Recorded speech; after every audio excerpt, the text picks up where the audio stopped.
Do you love wrestling? Do you love all elite wrestling? Make sure you check out the good, the bad, and the hungy here on the Voices of Wrestling Podcasting Network. My name is Tyler Fornes, and my co-host Fred Moreland and I discuss all the happenings of all elite wrestling across the universe, including when they make trips overseas. We talk about Dark, we talk about Rampage, we talk about Dynamite, and everything in between, including Tony Khan and his both brilliant and confusing booking. Make sure you check us out. We drop our shows on Thursdays to make sure that we keep up with Dynamite and make sure we give you all the current happenings in all elite wrestling. Music. It's not just part of our daily lives, it's part of our wrestling fandom as well, and it has been for decades. That's where this show comes in. Music of the Mat, the podcast devoted exclusively to the music of pro wrestling, hosted by Andrew Rich. Hey, that's me. Each episode delivers a different topic with a variety of great guests, fun conversations, musical analysis, and of course, a heartfelt pun or two.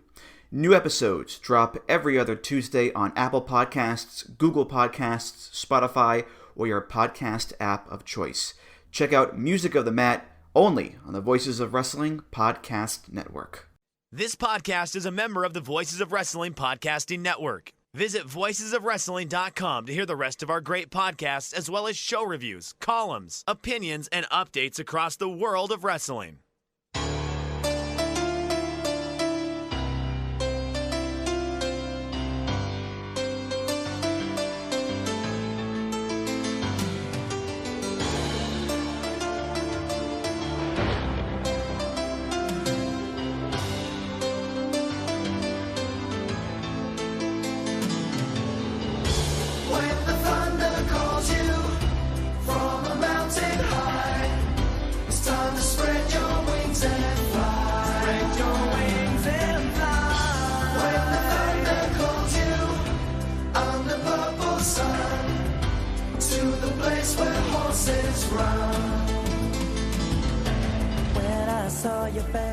Hey there, Thunder Buddies and Travelers down Thunder Road. It's us, Days of Thunder, the WCW Thunder rewatch podcast that you didn't ask for, but we did anyway, coming to you as part of the Voices of Wrestling podcast network and powered by largemanapears.com. I'm your host, your Korok defender on Thunder Road, Dave Ryan, and I am joined not by Lee Malone again this week. We have another guest joining us in the co-captain's chair, joining us on loan from the Must See Matches podcast. It's Kieran. Kieran, how are you, my friend? I have heard the call of the soldier, and I'm ready to get fundamental. I'm your Korok seed on this. Yeah. I think Kieran DM'd me to offer his services very kindly for this show, and we're going to get into how quickly he may have regretted it, because I jumped on the chance immediately to have you on.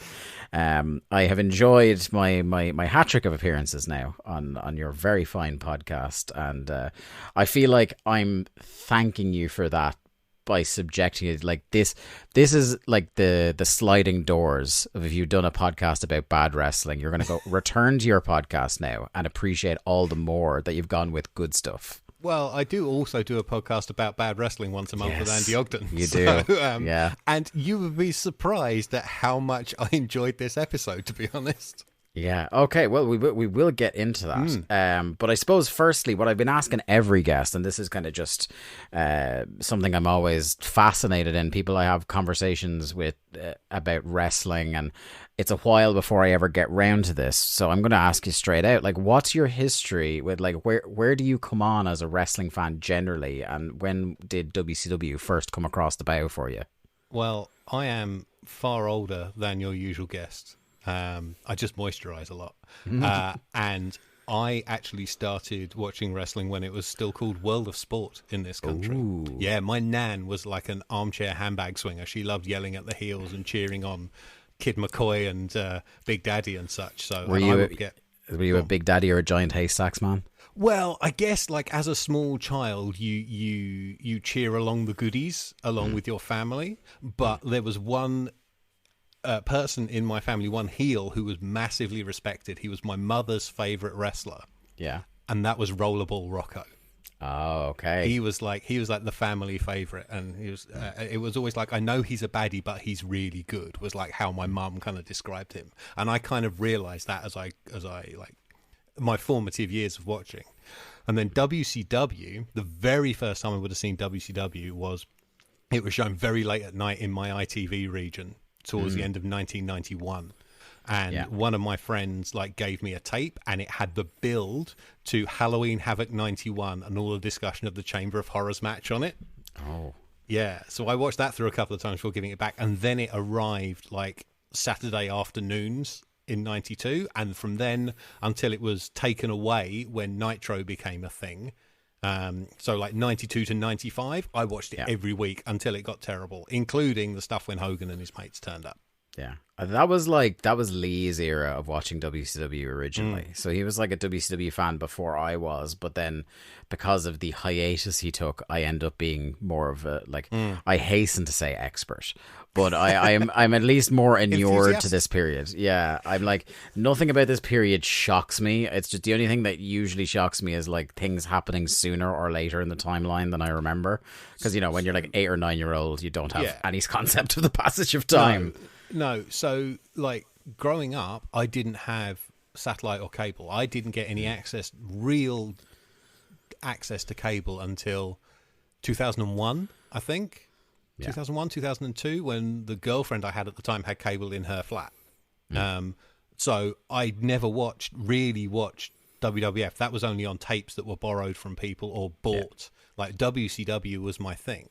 And then like once it was only shown on Turner stations on cable and satellite, like I didn't see Nitro for years. Yeah. Until really, I mean, I saw it scattered, but then once the network like put up the whole run, like I watched all of that through, but I think I was done with the network by the time they put all the Thunders on. Yeah. So the stuff I've watched for this, I've watched the broadcast versions. I found and watched the broadcast versions. So I watched for this show. I watched last week's Thunder, the one you did with Joey. I watched the Nitro, and I've watched this Thunder. Okay. I should also say I haven't been on Cage Match, and if you want to play the What's on the pay-per-view game, as this is a go-home show, feel free, because I have written down what I think the card is, judging by the 3 episodes of WCW television I've watched. Excellent. And be prepared to be extremely wrong. Going on past form. I will tell you what has been promoted on TV then. How about that? And we'll see how close I get. You'll either be way off, or Lee's 2 settings are he's either way off or he nails about 70% of them, and then like the remaining 3 matches he doesn't get are the most pull a random name out of a hat sort of situations. WCW did have a habit, particularly at this time, of like setting up most of a pay-per-view card and then just picking 2 or 3 matches from the random house show loop and chucking them on TV. Or on pay-per-view rather, is what I mean. I was really hoping when you started that story about your wrestling fandom and you talked about watching World of Sport that you were going to say you finally made the switch to WCW when Giant Haystacks made the move to WCW. I was like, well, if Haystacks is on, I got to start watching this. I have latterly seen Loch Ness / Giant Haystacks in WCW, and let's say I preferred him as Giant Haystacks on Saturday afternoons. Half Irish. Giant Haystacks. Father, I believe, was from one of my favourite places to say out loud in Ireland, Ballyhaunis in County Mayo. Anyway, I suppose let's not beat around the bush anymore and head into Thunder episode 70, which came to us from Birmingham, Alabama. 8th of July 1999, garnering a 2.8 rating. So starting to creep back up. There was a big dip to about a 2.6, 2.7 there for a couple of weeks. Slowly going back up. I don't know. Again, this time of year, I'm trying to think middle of July. There's not a lot of, like, the NBA finals are over probably, and football hasn't started yet. So that might have something to do with it. Like, unless, I'm not sure when the baseball season runs. Me neither. That might be. Does mention when they start, like, it's currently scorching temperatures in the US, which I guess is their get out for everybody's outside soaking up the sun at 8 p.m. rather than watching Thunder. Oh, the long proud history of wrestling executives pulling excuses out of their arses. It was too hot. It was too cold. It was raining. It was windy. It was perfectly fine conditions for wrestling, and they still didn't fucking turn up. Yeah, the Westminster Dog Show was on. Yeah. All sorts of weird and wonderful excuses. Apart from like your show is just terrible and no one wants to watch it. As you said, Tenay tells us there are record-setting temperatures that are baking the U.S. coast. The US coast to coast. Yes. We are now 72 hours out from Bash at the Beach, which kind of just the way we've been running on the Thunders and the Nitros lately. I'm kind of surprised that it just felt like there was no urgency in formulating this pay-per-view card until this show. Has it just kind of snuck up on you? It's just one of those where, like, you can kind of get the feeling when they're heading towards the end of a pay-per-view cycle, usually. But this very much felt like, until this show, I knew maybe 2 matches. And at some point in the last week, somebody looked at the calendar and was like, "Oh!" Yeah. And had to start putting stuff together. Fuck, we've got a building booked in Florida on Sunday. Yeah. They went from like being like in it, like just lying back in a hammock to like Homer trying to put together the barbecue. Like a grill, what the hell is that? And now we have a pay-per-view. One of our everyone's favorite tropes in wrestling is teased straight up. Can Kevin Nash trust Sting? Oh, these crazy tag team partners here, and they can't coexist. Apparently not. Larry says that Nash is treating this match like he's by himself, this tag team match. And There's going to be more on that, and it's going to be even more frustrating. And at one point when an announcement was made regarding that tag team match on this show, I think I heard the screams of Lee Malone from 50 kilometers away from me.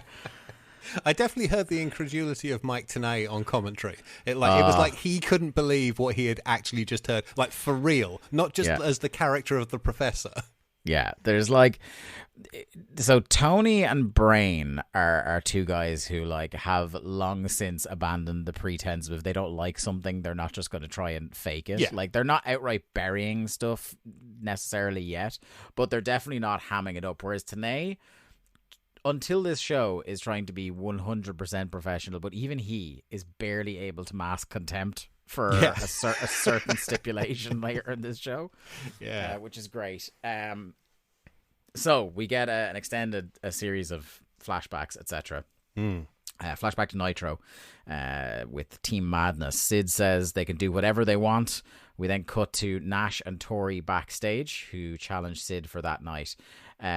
Hey, Kieran, did you recognize the backstage setup from anything in particular during this segment? So I realised what it was as it happened towards the end of the show. So this Nitro, I'm going to say from the start, was terrible. It was 3 hours long, and the version I got not only had all the stuff that the network had cut out, put back in, but also had all of the backstage blasts put in that would run on DirecTV during the ad breaks. So legitimately, this is 2 hours and 57 minutes long for me. I took notes on it. Oh, God. This Nitro not only has a live performance of I Hate Rap, the live performance of Megadeth doing Crush 'Em with the return of Goldberg, the return of Bret Hart in his first in-ring promo after the death of Owen. Yeah. It also is the setting for Send for the Man, which I think is what Dave was getting at. Oh, yes. Yeah, and I only realised as they got to that section at the end of the show and Savage is running into the room, I'm like, wait a minute. Oh, no. I know what's happening next. Yes, the infamous Send for the Man botchamania moment of Randy storming in an insane mood backstage and Tori laughing at him and him slapping her very uncomfortably. Yes, this is the moment. Like, as soon as I saw Tori was backstage and he was in the ring in a glittery jacket, I was like, oh, this is it. This is it. I almost switched back to the Nitro to watch it. Because, you know, I live a context-free life on this program. Yeah. What is interesting is, like, on the version I had, it then cuts to the backstage blast after that. So they had another one after the show had finished. And it's Ted DiBiase and some guy called Chad at a desk who apparently needed to do commentary for some other reason. I don't know why they needed a second commentary team. But Ted is legitimately disgusted.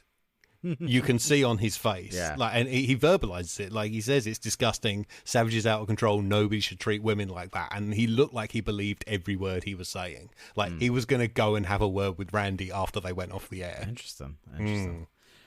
On the day that it's announced that Ted DiBiase has said during his trial he's suffering memory issues. Yeah. Worker till the end. So we flash forward then to Sid, Macho, and definitely not Sting beating down Sting. They're like, the fake Sting thing, it's never been good. On this Nitro, there were 3 Stings and only one of them was Steve Borden. There was a short guy that Piper called out, who was obviously supposed to be a fake. So you mean RPVP? Yeah, let's not get into that. There was this guy, I think, was actually Jeff Farmer. Or at least, I don't know, Jess Farmer, his brother. Like someone who looked close enough to look like a fake Sting. The farmer family business dressing up as Sting. Yeah, they're Sting farmers. They farm Stings. That's what they do. And then Steve Borden, obviously. But the bit I liked about this is that Nash, after being poked in the eyes, couldn't tell the difference between a Sting wearing a coat and a Sting not wearing a coat. Yeah. And powerbomb the wrong one. Yeah. Like suspension of disbelief comes from the same school of thought of Lois Lane not being able to tell the difference. Not being able to tell that Clark Kent is Superman just because of a pair of glasses. It's like, jacket or not, that's the same dude. Yeah. You know? But like after it, like Sting, the real Sting, gets up and grumpily walks out. So he sort of sells the power bomb for a bit. The cameras are on long enough for him to walk out. And I was like, imagine putting all that face paint and shit on just for that. I really hope they shot a load of other stuff with him that day. Yeah. And it was the same with like the Double or Nothing pay-per-view, where Luchasaurus came out with Christian at the beginning of the ladder match, bumped fists and walked backstage. I'm like, did you really put on all your get-up to do that? Thankfully not, but... Well, it's like half of Sting's AEW run, as great as it is, and I love it every time, is like Sting puts on this elaborate face paint to walk out and point at somebody. Have you seen Dynamite?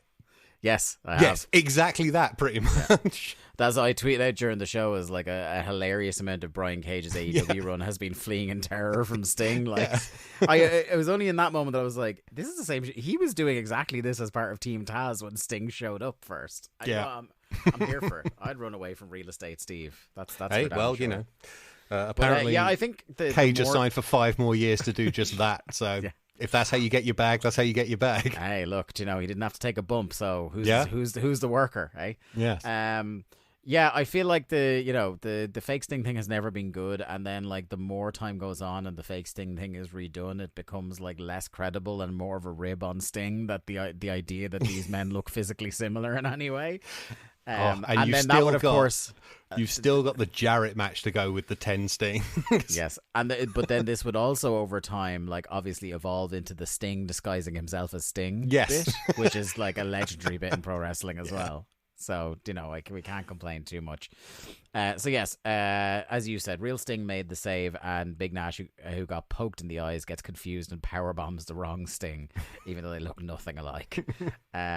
So then we get our first actual Thunder segment, and that's Big Sexy coming out in his high vis polo shirt. Only slightly better than the jorts and sandals combo he filmed the Savage and Nash the movie in the previous week.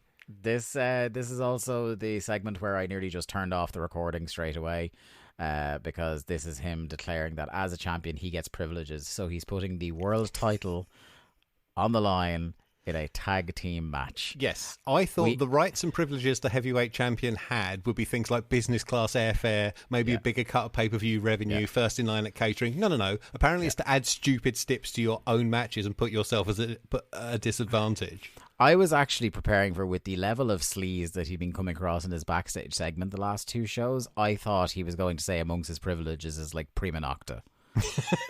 That he was just gonna the world champ, he gets who he wants or something like that, because this is 99. Well, he's picked 2 of them, hasn't he? Yeah, this is it. And they seem, even though it doesn't appear now, you may be able to fill me in, although I'm not sure if there was any more contacts out of Nitro. Gorgeous George doesn't seem to be an active hostage anymore, but also doesn't seem to be back with Macho. Yeah, you've kind of nailed it, really. Like she was off screen getting changed during the terrible opening segment with Savage and Sid in the ring and Nash backstage. For most of that, by the way, on the Nitro broadcast, you can't hear Nash. He sounds like the teacher from Peanuts because they haven't piped his audio through. Yes, exactly that. And then George comes out, as she did in the clip here, comes out and says, I heard Randy, and turns to the camera, and they don't make enough of a deal of it. The point is she's wearing a Kevin Nash t-shirt. So you're supposed to think, oh, maybe he's won her over.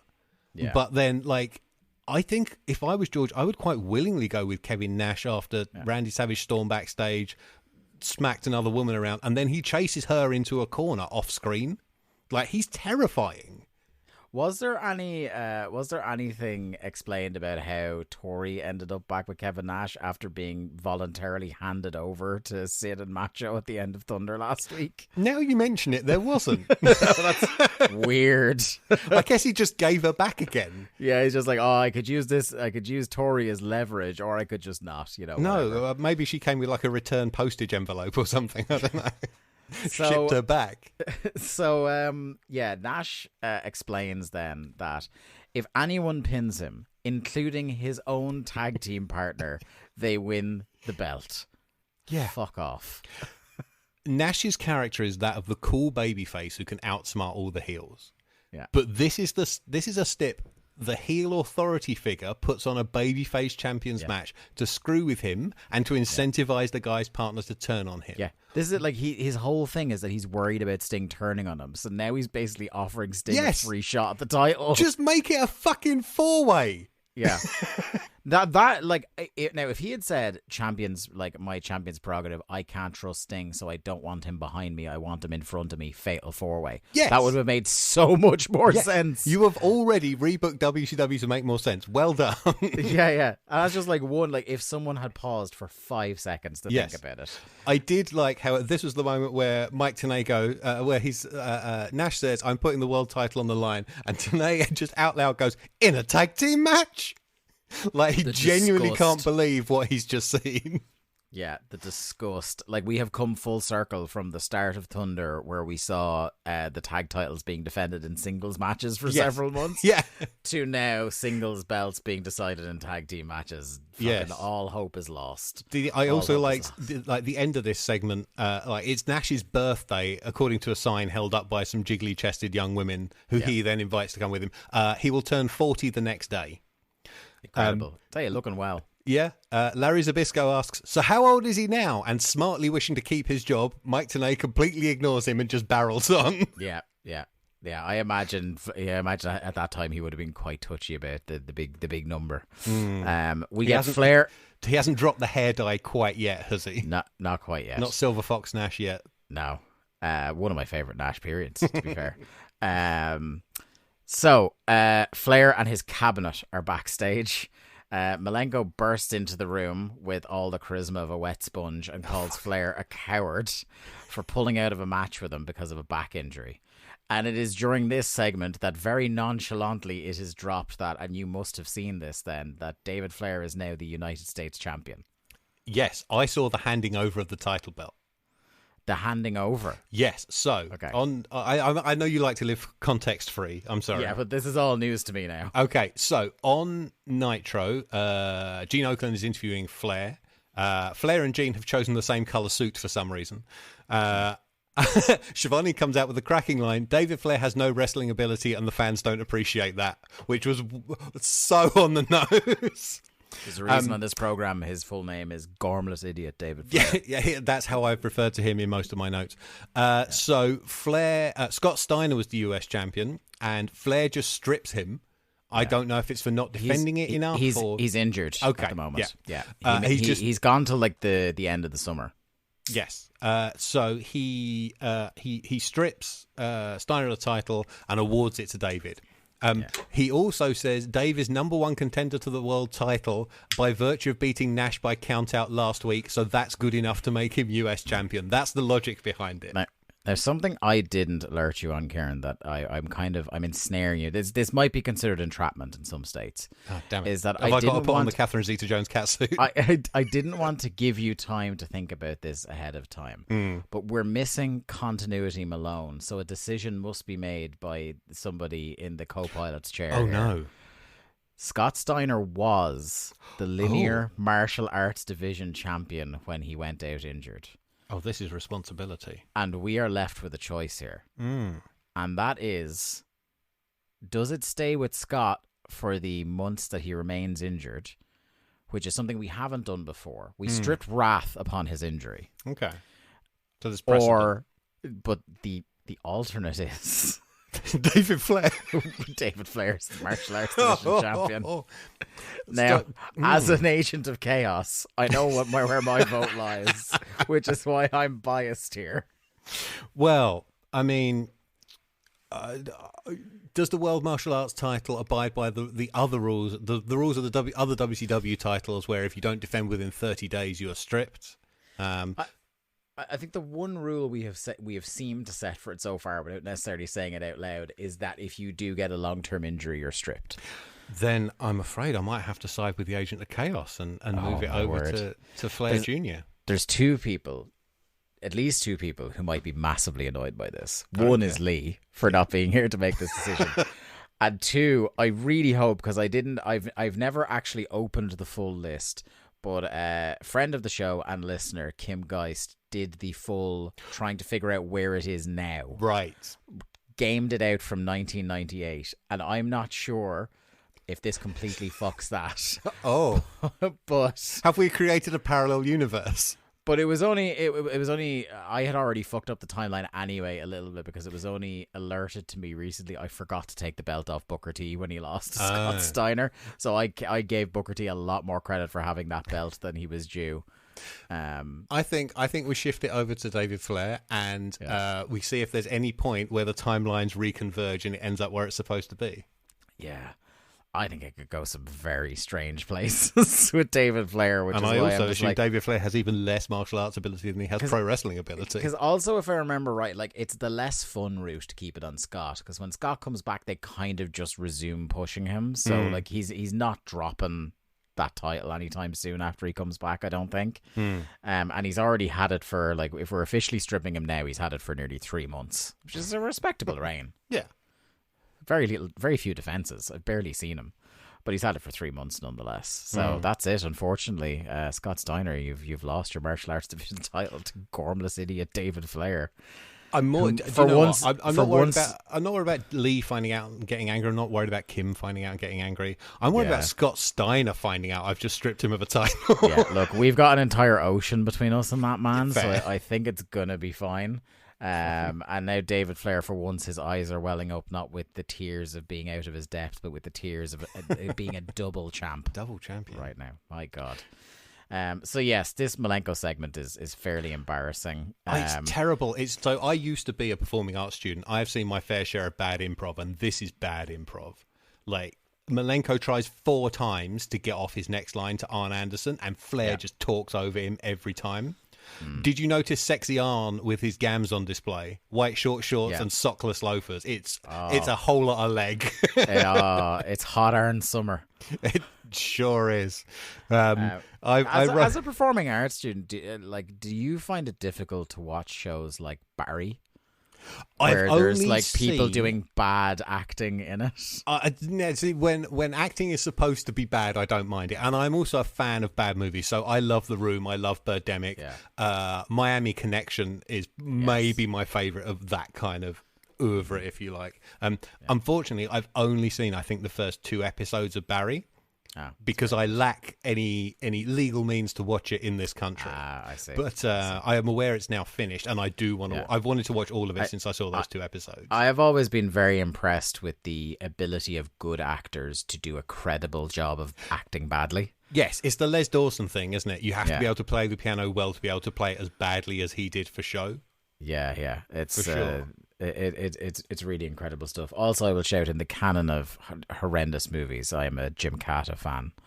I've not yet seen that. I've seen the famous fight scene. Oh, with the pommel horse in the middle Yeah. of the village. Yes. Oh, And I've listened to at least 2 podcasts about it, but I've never got around to seeing it itself. It's on my list for sure. it's iconic. It truly is. We used to have my group of friends had a thing we called the Brain Trust House of Horror, which was like every time we got together for a night of drinking, we would like one of us, it would be our turn to nominate a movie, and like one by one they all like broke our brains. The one that broke mine was a Korean horror movie named Chaw, about a pig that kills people. Okay. But like in the course of this movie Chaw, more people are killed by falling down a hill than are killed by the pig. Directly anyway.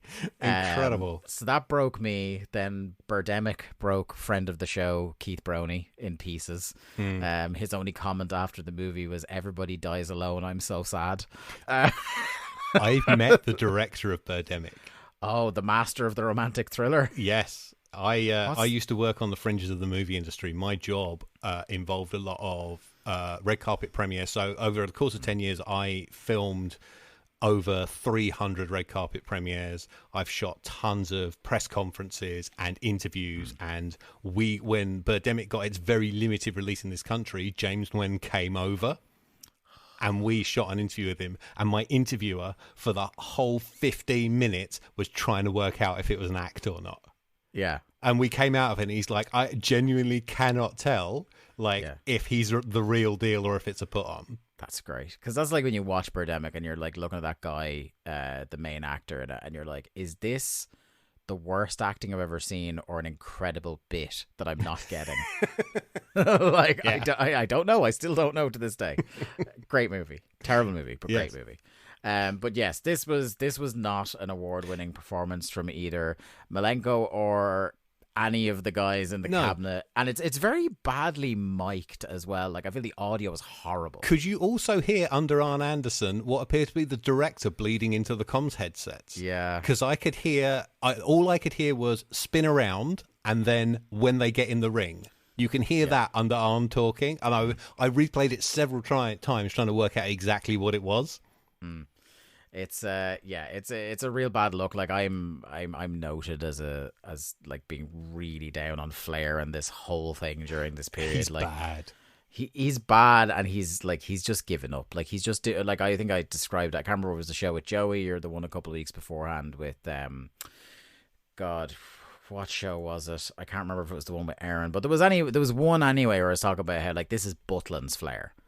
Yeah, This he's on is like- autopilot. He's packed it in. He's just doing the Flair bits. Like Yeah. he's not putting there's nothing behind the eyes. Like he's not there.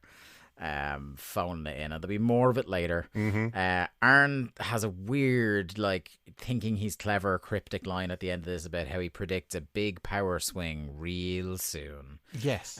It comes then- off like he's going to stab Flair in the back and become president himself, Yeah. which he doesn't, but... We go back to Nitro for what I thought was a fabulous segment, which was Doug Dillinger sitting at an enormous laptop, definitely not downloading porn. And Eddie comes up to him and claims that his wallet was stolen. Yes. This leads to Doug summoning the luchadors, because the luchadors in kayfabe have a luchador dressing room. Well, the point is, Eddie says it was definitely a masked wrestler. I saw him. And then he says, if I can take their masks off and see their faces, I'll be able to identify them. And I'm like, hang on. Was it a masked wrestler in their mask or out of their mask? Because either way, this doesn't make sense. So we have a skit then that has like more direction than usually WCW put into things, where you have like over the shoulder shots from the rear of all the luchadors. They actually live. They used 2 cameras for this, so they have one on. They had one on the front of the luchadors for like the setup of it, and then when they go to the mask removal, it's round the back. So they either had 2 cameras or it's pre-taped and they did a cut. And the camera around the back actually moved as they were doing it. It wasn't just like zoom out, like put the thing on a tripod, just fucking leave it there. There was some artistic intent behind this. And just this great bit where like Eddie, who is like, I need to remind everybody, is still a heel. Yes. Right? But is getting enormous babyface reactions and doing things that are winning him over even more to people, has basically conned Doug Dillinger into making the luchadors expose their identities to Eddie. Yeah, And but wouldn't he know them all anyway? yes, you would think. He's done 10 years in Mexico with all of these guys. There is this fabulous moment where the first one in the Thunder version of the skit anyway, to take off his mask, is Cheetah Kid. And instead of going, hey, I recognize you, he just goes, Prince Ikea. Yes. Yeah. So on the Nitro version, before him, there is La Parka, and Eddie just screams and tells him to put his mask back on. The next one is... So who is in the... I wrote Halloween because it's the Halloween costume, but is it Cyclope? Like, who is... It's Cyclope. It is Cyclope, but he's wearing his Halloween gimmick. Yes, from when he was secretly Dean Malenko. Yes, but like in Mexico, he was Halloween. It would have been an incredible bit if Cyclope lifted his mask and Eddie said, "Oh, Dean, how are you?" That would have been great. But Cyclope lifts his mask up and Eddie goes, "Jesus Christ, were you in a fire or something?" The biggest, I love this man so much. The biggest rib of them all is Psychosis lifts his mask, and Eddie goes, "Oh, you're actually quite looking. Why are you wearing a mask?" And if you've ever seen old Dominic without his mask, he is not a handsome man at all. There's a bit they show in it as well where Blitzkrieg takes off his mask and Eddie just starts laughing in his face. But did you hear Eddie's line before that?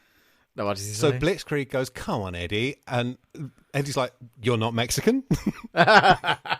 Incredible. So then we get a singles match: Lenny Lane versus Eddie Guerrero. There's the two signs that Lenny and Lodi have coming out here are "What a fabulous combination!" Indeed, and "Bring back Boy George." So the Subtlety Hammer is out this week with Lenny and Lodi. The Subtlety Hammer was also out on Nitro, where they have a little kind of promo segment. They come out of a pair of doors and they're walking along, and Lenny is I am scrolling rapidly through my notes to try and find it. Lodi has made Lenny like matching trunks for them, and like they're pink obviously, and Lenny loves them, and Lodi's saying things like, WCW is a very open-minded place, you'll be able to tell them, they won't mind, it's fine. And then the camera pans around, the two doors they've walked out of have the word closet in big letters on them. Oh Lord. Yeah. And because it's such a shame because that's continuity, because they followed on from like a previous week where Lodi was doing his nails the same color as Lenny's trunks as a show of solidarity and nothing more. It's a real shame because like now they'd be a really fun babyface act. I like them. Yeah, no, they're likable guys. It's just again, it's the like Subtlety Hammer gay panic stuff. Yeah, 1999 gay equals bad. Yeah, like it's the implication that like the reason they are heels is because they are gay. Yes. Like that's what WCW and unfortunately, as I would know later, WWA's shtick is with them. You know what I mean? And that also then becomes like this is borrowed by so many acts over the following, because this is Billy and Chuck. Like it's Billy and Chuck. Yeah. Which unfortunately I had to watch play out in real time as well as this. I will say though, the wedding reveal is incredible. Oh, all-timer. Yeah. All-timer. It's possibly the best thing Eric Bischoff has ever done. And apparently he was in makeup and in character all day backstage and nobody twigged. Yeah. As somebody who is a huge fan of general manager character Eric Bischoff, that was like an all-time great SmackDown for me. Yeah. So it goes without saying, every week Eddie Guerrero's walk to the ring is the new best mean man walk you've ever seen. He looks amazing. This man, he looks $1 million. Yeah. But this man looks with nothing but contempt at whoever he's going to face every single week. Yeah, it might just be contempt for WCW, to be honest. It reminds me of like, I remember being like very early on message boards when the one night stand match with Benoit and Eddie happened. And like they came out later that like there was some heat between the two of them. There had been a little bit of a falling out or something around that time, so they weren't necessarily on the best of terms they'd ever been, even though they were great friends going back many years. But I remember people commenting at the time, it's like, Jesus Christ, the look on Eddie's face when he came out. Like a lot of people forgetting that was the default how Eddie walked out for matches back in the day. Like this was the bit. Like he wasn't always like, you know, like with his mamacita and his bunch of roses with a lead pipe in the middle. Yes. Like he had a serious side before all that. But yeah, he came out. The match is mostly Eddie, as you would expect. But again, for the relative level of the two of them, Lenny getting anything in this match is a show of extreme generosity from Eddie, because I imagine he was just told, kill this idiot. Yeah. So, a ref bump. 1 minute and 44 seconds into the first match of the B show, there's a fucking ref bump. Welcome to Thunder, buddy. Yeah. I should say that before this, I've seen maybe 5 episodes of Thunder, including these two, I think, actually. Yeah, this is They so it looks like Lenny and Lodi are going to double team Eddie, but they bail because the Lucha lads come out to get their revenge from Monday and beat Eddie down. La Parca, in the unusual combination of he's in red and white gear, but with his normal black mask. Yeah, his obviously the mask to match this gear either wasn't finished or he forgot to pack it, because he's just in his normal black and white mask. Yeah. And I think his boots as well were the normal black and white ones. It was just his, like, everything in between was the red and red and white, yeah. Ridiculous. Yeah. I did Lenny, the crowd were really into booing them, though. Look, I had this, I think in the second match, or maybe the third match on the show, I made this, like, this was a hot crowd. Yeah. Like, even for this, and they were served up a plate of fucking slop tonight, don't get me wrong. But you made the point on the last show that, like, in certain markets, people were still willing to turn up for WCW and still willing to root for this company. Yeah. And like this episode of Thunder is that in a bottle. Yeah. And part of that comes down to, like, in a lot of these places, one of the reasons they clung on so desperately to try and find anything positive is because these were areas that, like, WWF either wasn't going to or wasn't going to often.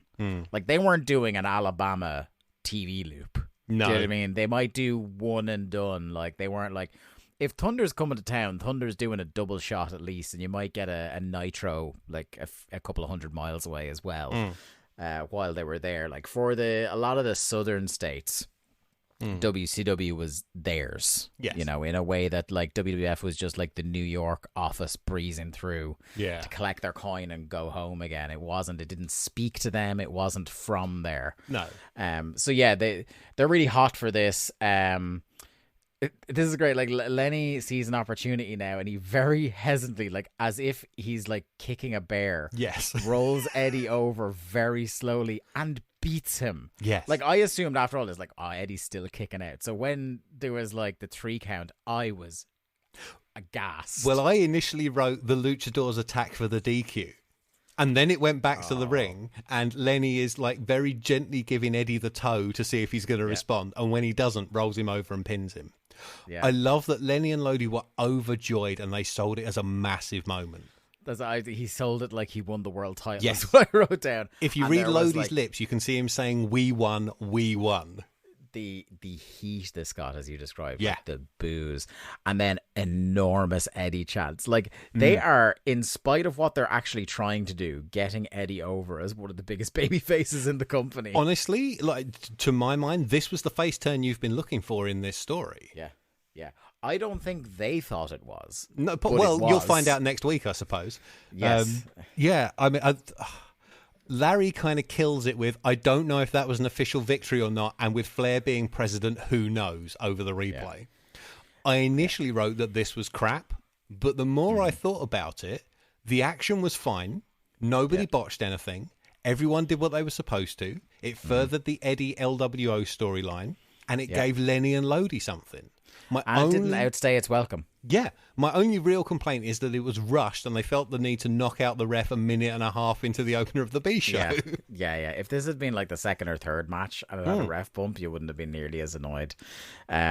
We then get our first of many segments with Jimmy Hart backstage. So Knobs is doing like a hardcore invitational, but as you might recall, it is actually Hardcore Hack who lays down the. It's Hardcore Hack. Yes, there's a promo on Nitro where so Hardcore has been banned from WCW by President Ric Flair. Yeah, Flair walked out in the middle of a hardcore match and banned Hardcore on Thunder a few weeks ago. And on Nitro, there is a section where some very blatantly fake interference buzzes on the screen, and then it cuts to Hack sitting on top of the ladder with Chastity, and he lays down the challenge for the Junkyard Invitational. And I wrote, "Oh, so it's your fault all those guys got injured, is it?" That's like, it's so funny because like that now, I assumed it must have been Knobs that laid out the challenge because like, why is Jimmy Hart recruiting everybody? That doesn't make sense. It must be said. Yeah, yeah. That's what I was like. Oh, it must be Knobs because Knobs was doing the thing that he was the king of hardcore. So like, oh, Knobs has laid out the challenge and they're having it in a junkyard. But no, it's just like either like Jimmy is on the take from Big Hack. Hack's got more coin than we thought from when he was. Maybe he married Raven's mom in the end, and that's where he's got the money from. Who knows? Like maybe Chastity just didn't work on Thursday. Maybe not. Like because it would make much more sense if she was running around trying to find opponents for Sandman. Yeah.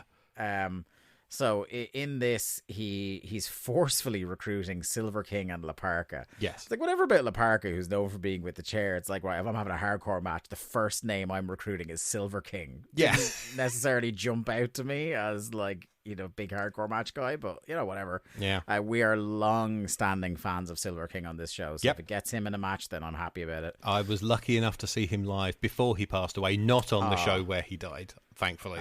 He was doing the because he was Ramses in Nacho Libre, wasn't he? The lead heel in that movie, yeah. And he wrestled under that gimmick for a while as well, and I believe he was doing that on some of the lucha tours of the UK. But yeah, I'm also long-time Silver King fan. Oh, yes, good. You're in good company here on this show. The opposite of good company. Gene is in the ring with Disco Inferno. Yes, and I wrote, Dave can recap this. I took no notes. Oh, this sucked. This sucked so bad. Are you a similar... Now, I don't need to ask you your opinions on Glenn Gilberti, the human, but as Disco Inferno, the wrestler and character, are you more in the camp I'm in or the camp Lee's pretending to be in? I am generally negative on Disco Inferno. Good. He went up and down. Right side of history. Yeah. There were periods where he was fine.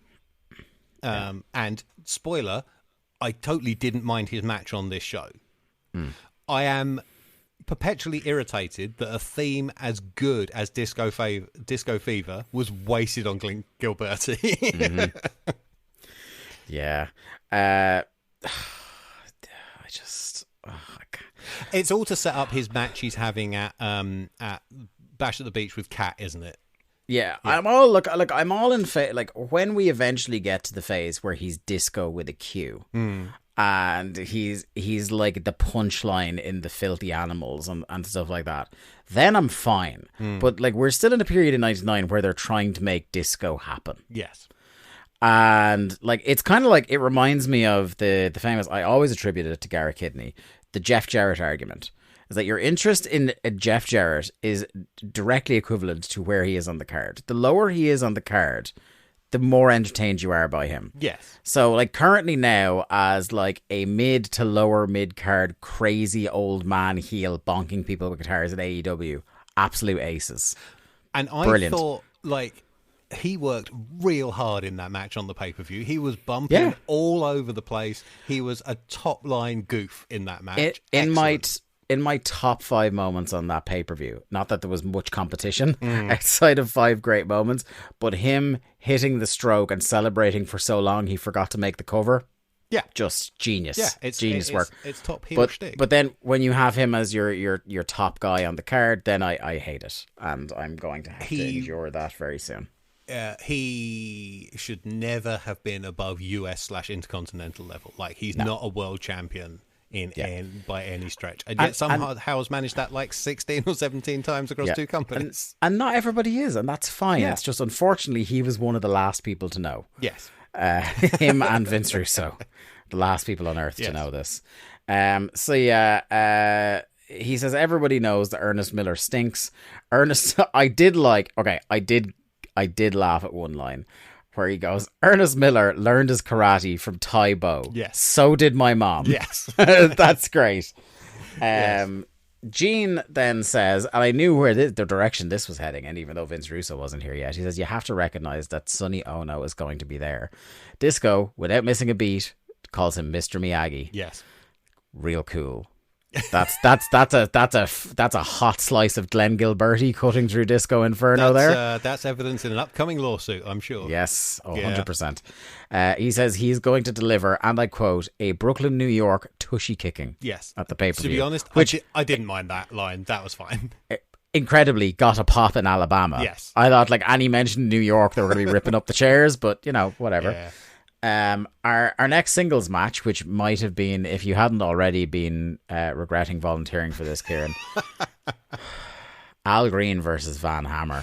My initial note is we're not getting a rendition of Let's Stay Together. It's Nash's useless mate, the dog, or as I called him, Road Warrior Pork, because that's what he looks like here.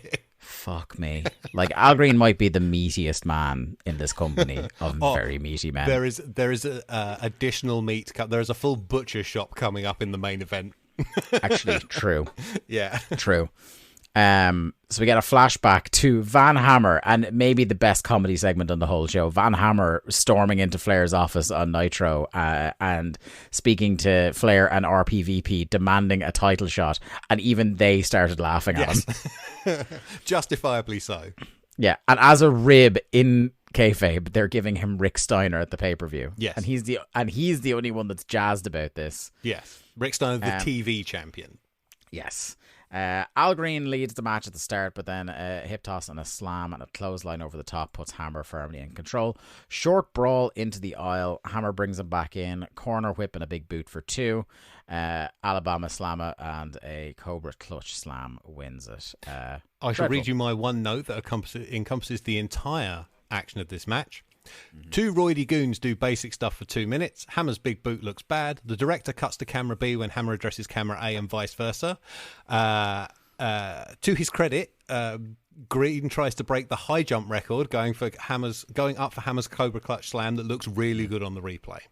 Yeah. I will say, I think after the Van Hammer Cactus Jack Falls Count Anywhere match, this might be the second best Van Hammer match I've ever seen. Which is incredible because in this 2 minutes or however long it lasts, almost nothing looked good, but it's still on the Van Hammer scale. It was pretty good. Yeah, it was a squash. It was fine. It didn't offend me as much as I expected. Yeah. So at the bell, Rick Steiner jumps him. Huge reaction, and he just batters Van Hammer. He had to have started his run the moment Hammer hooked the Cobra Clutch because he's under the ropes as soon as the bell goes. He is stomping his head at 3.1. Yeah. Apparently he's got a good 40-yard dash on him that we never knew. Now we are informed that we already know he's called the Dogface Gremlin, but Tenay is now referring to him as the DFG, which gives me a great idea for a Roald Dahl book. I liked as he is making his way back up the aisle. Hammer gets nothing in this brawl, by the way. Dogface just kicks the fuck out of him and leaves. And as he's going back up the aisle, he talks into the camera and he says, "I'll take you out, boy. You don't mean a damn shit to me on live WCW television on TBS." Yeah. If you were under any illusion that Rick Steiner still cared about his employer, no. Yes. And Hammer gets up and starts talking to the cameraman near him. Or to the camera near him, and you get this horrible production moment where they're both yelling into their respective cameras at the same time, and you can't make out any of it. Do you know what the real galling thing is? These shows are not actually live.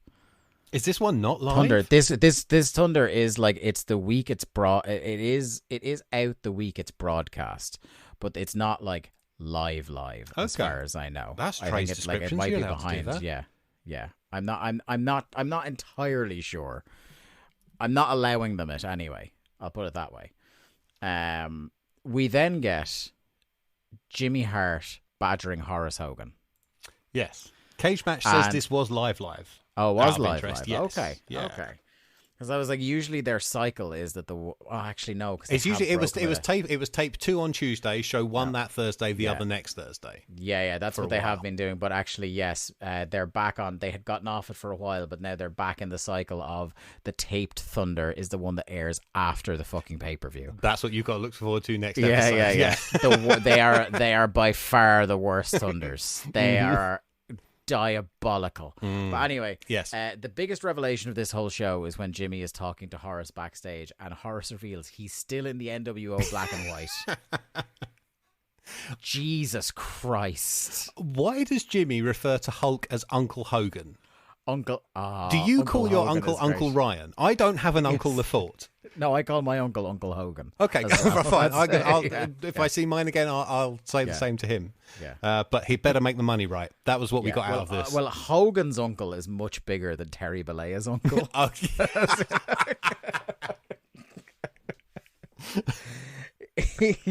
Horace keeps trying to say, and like Jimmy is not following him on he keeps saying, you got to make the money right. Yes. And Jimmy just keeps ignoring him and saying, you'll be in the match. And it's so funny, like realizing that Horace is trying to be cool in his I'll sleep when I'm dead t-shirt. Yes. Absolutely mortifying. This man is stealing a living. Actually, arguably at this point in time, both men in that segment are stealing a living. I think a large segment of the company at this point is, Yeah. And for both of the men in this segment, we have one person to thank for the two of them stealing a living anyway. Yeah. So next we have a very somber throw to a Bret Hart video. So this is covering like his absence from WCW and Owen's death. But amidst all this somber stuff, and they are playing this very, very seriously, there was one line that I was nearly in tears laughing at. And it's a line that they are doing for dramatic effect, but couldn't be a more true reading of the Bret Hart experience, where they said, his tenure in WCW has been one of turmoil, confusion, and frustration. Yes. Yes. You're telling me, Mike. The famous Bret Hart line, you're goddamn right, I'm frustrated. Yeah. This also aired on Nitro. And WWE cut a chunk out for the network. I don't know if they did in the Thunder you watched. So there is a section. It's like 20. There's a shot of Owen in an orange singlet, and then on the network it cuts to Tenay saying "Leave it to Bret Hart," and there's a thing from his Calgary Sun column comes up. There's 20 to 30 seconds they've cut from that, which is Bret doing the news shows. I presume it's just for like footage licensing reasons. So there's shots of him on Good Morning America, Larry King, and CNN. The bit that killed this for me was there's a spelling mistake / grammatical error in the quote they put up on the screen from the Calgary Sun. And the font and layout of it make it look like something your auntie sends you on Facebook. Yeah, it was like nearly Comic Sans it level.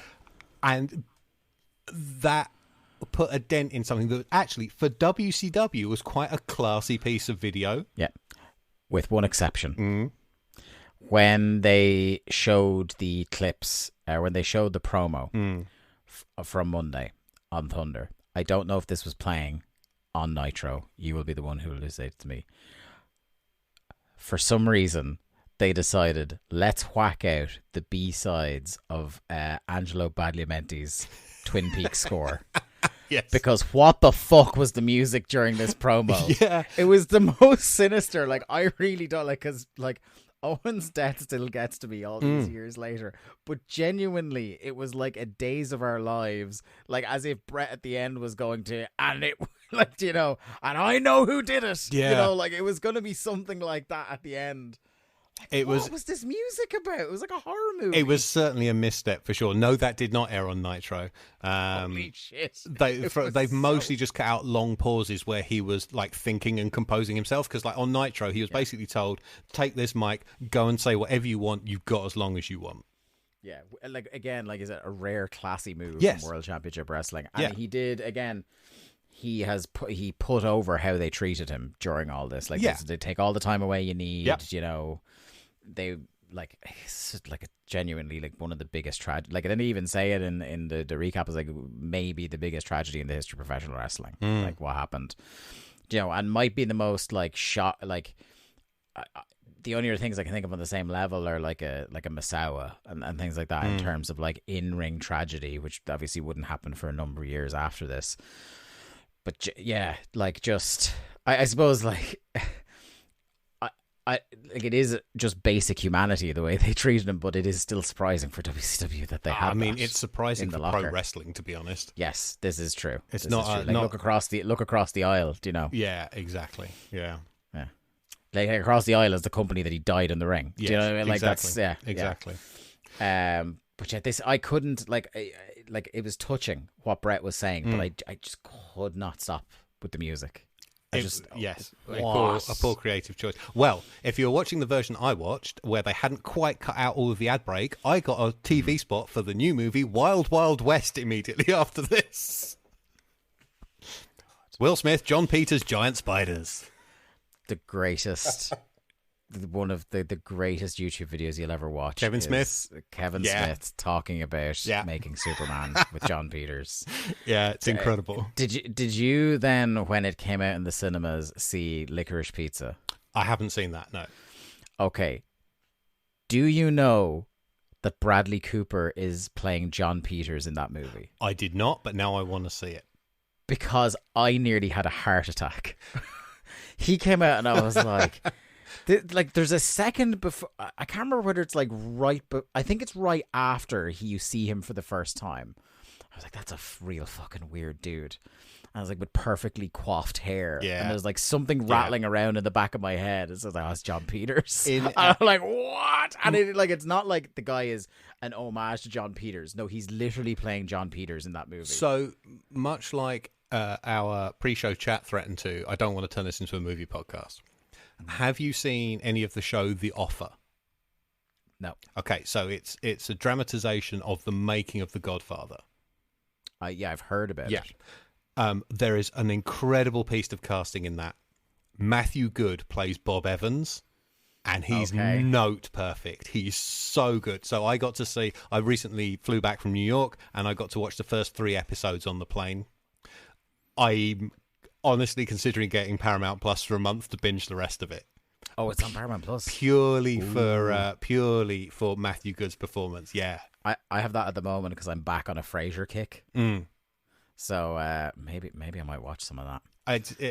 I really enjoyed it. I don't really care for like the mafia part of it, but like being like a movie person and like being in like film and video production, I'm always interested in movies about the making of movies.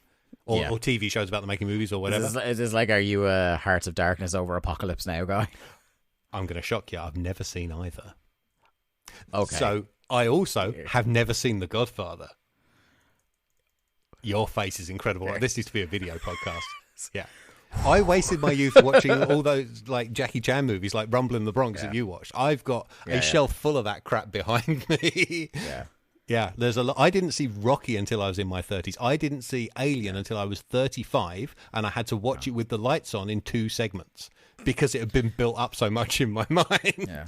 I haven't watched Alien in several years. The last time I watched, actually, speaking of flights in and out of America and watching things, I think the last time I watched Aliens and Alien, I had the most incredible triple bill on my way over to Dallas for WrestleMania in 2016. I watched Alien and Aliens, and in between Alien and Aliens, my friend Amo, who was on the flight with me, woke up and said, "Hey, do you want to watch a movie together?" And in between Alien and Aliens, we watched Best in Show, the Christopher Guest movie. What a choice. Tonal whiplash. Holy shit. Oh, but what a great movie. We had been talking about in the airport, we've been talking about A Mighty Wind and how much that rocks. Yes. And then like we were scanning through as he was nodding off, and I was like, holy shit, Best in Show is on this. He goes, I'm gonna have a nap. Do you want to watch Best in Show when I wake up? I was like, fuck yes I do. We need to get back to WCW, but have you seen Waiting for Guffman? Yes. That seems to be the rarest of those kind of Christopher Guest ensemble movies. Yeah, big fan of all of that stuff. After the show, we're going to have a movie chat. I think we are. I know we are, yeah. Anyway, yes, we get a tease for WCW Saturday night. Yes. We've got Steven Regal, who is back, Darren from HR, the First Family, the Luchadors versus Malenko, Benoit and Saturn, and Conan and Ray versus the Wyndhams. I wrote Good Wyndham and Useless Wyndham. Apparently, if you're going to be out on Saturday night, don't worry. This is going to be shown on big screens in a green nightclub, so you won't miss it. in the middle of the nightclub from that scene in The Matrix. They're going to be showing WCW Saturday Night with Scott Hudson and Mike Tenay. So our next match is Fit Finlay versus Brian Knobbs. I just wrote, Christ. Knobbs isn't using "We're the Boys." No. And Fit Finlay isn't using an ounce of personality. Or I remain an incredible low man on this period of Fit Finlay. Like we're starting to get towards hardcore fit now, so like there's a little bit more being shown, and that like when he's just actually fighting people towards the end of WCW, I think me and Lee are going to get more interested. But like Jesus Christ, like the last couple of years, anytime he's been on TV has been a pain. Tenay says this is great, so just keep this in mind. Tenay says Randy Savage will be here tonight. He does. Yes. Finlay then blocks a corner charge, runs into a power slam. Nice looking power slam. Yeah, not bad.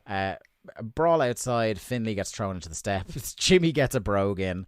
Finlay then recovers and hoofs Knobbs into the steps and then the rail. Finlay goes for a table but gets jumped by Flynn and Morris for the DQ, of course, in a match that like it probably should have been, you know, the bell should have been rung about 3 times at that stage. I mean, it should have been a double count out for a start because they were fighting outside for longer than they were in the ring. Rolls him back in. Knobbs drops an elbow. Then Darren from HR materializes to brawl with Hugh Morris. The luchadors then come out. The crowd is really hot for this, it's worth saying. They are really into their garbage brawls. Then Horace comes out. The brawl loses a bit of steam as I think maybe someone forgot to do a spot and everybody's just kind of like, oh, what next? Then I noticed Dave Taylor appeared at some point. Jimmy tries to give the chair to Brian Knobbs, but Parka steals it from him. He does the angle, the spot made famous later by Kurt Angle for a lot of people my age, which is the hitting the chair so hard off the ropes it bounces back and hits you in the head. Always a classic spot. Knobbs then pins him as Jimmy counts. Horace versus Jimmy is now happening. They're brawling horribly up the ramp onto the stage, and Knobbs tears off a bit of the set to smack Horace and knock him down to kind of like the floor in front of the stage. An inexplicably hot brawl with a bunch of really shitty dudes. It was. I guess Alabama just likes a fight on a Thursday night. Guess so. I have been to Birmingham, Alabama. I did not witness anything like. I'm over egging it a bit. All I've seen of Birmingham, Alabama is the airport because our driver took us to the wrong place. He got the wrong message. He was supposed to take us to the city centre to film, and he took us straight to the airport. So we sat there for 5 hours. Was he just like, you got to stay in this airport? Like, if you walk 10 paces out here, Brian Knobbs might fight you. They hear your accents, you're going to get fucked up. Yeah. Do you hear what happened to Steve Regal and Dave Taylor when they came to Birmingham, Alabama? I mean, the match is nothing. The fight is just to set up the brawl is to set up the I keep calling it Scrapheap challenge on the pay-per-view. Holy shit. Yeah. Yes. Dick Strawbridge. They pull out the table but don't use it.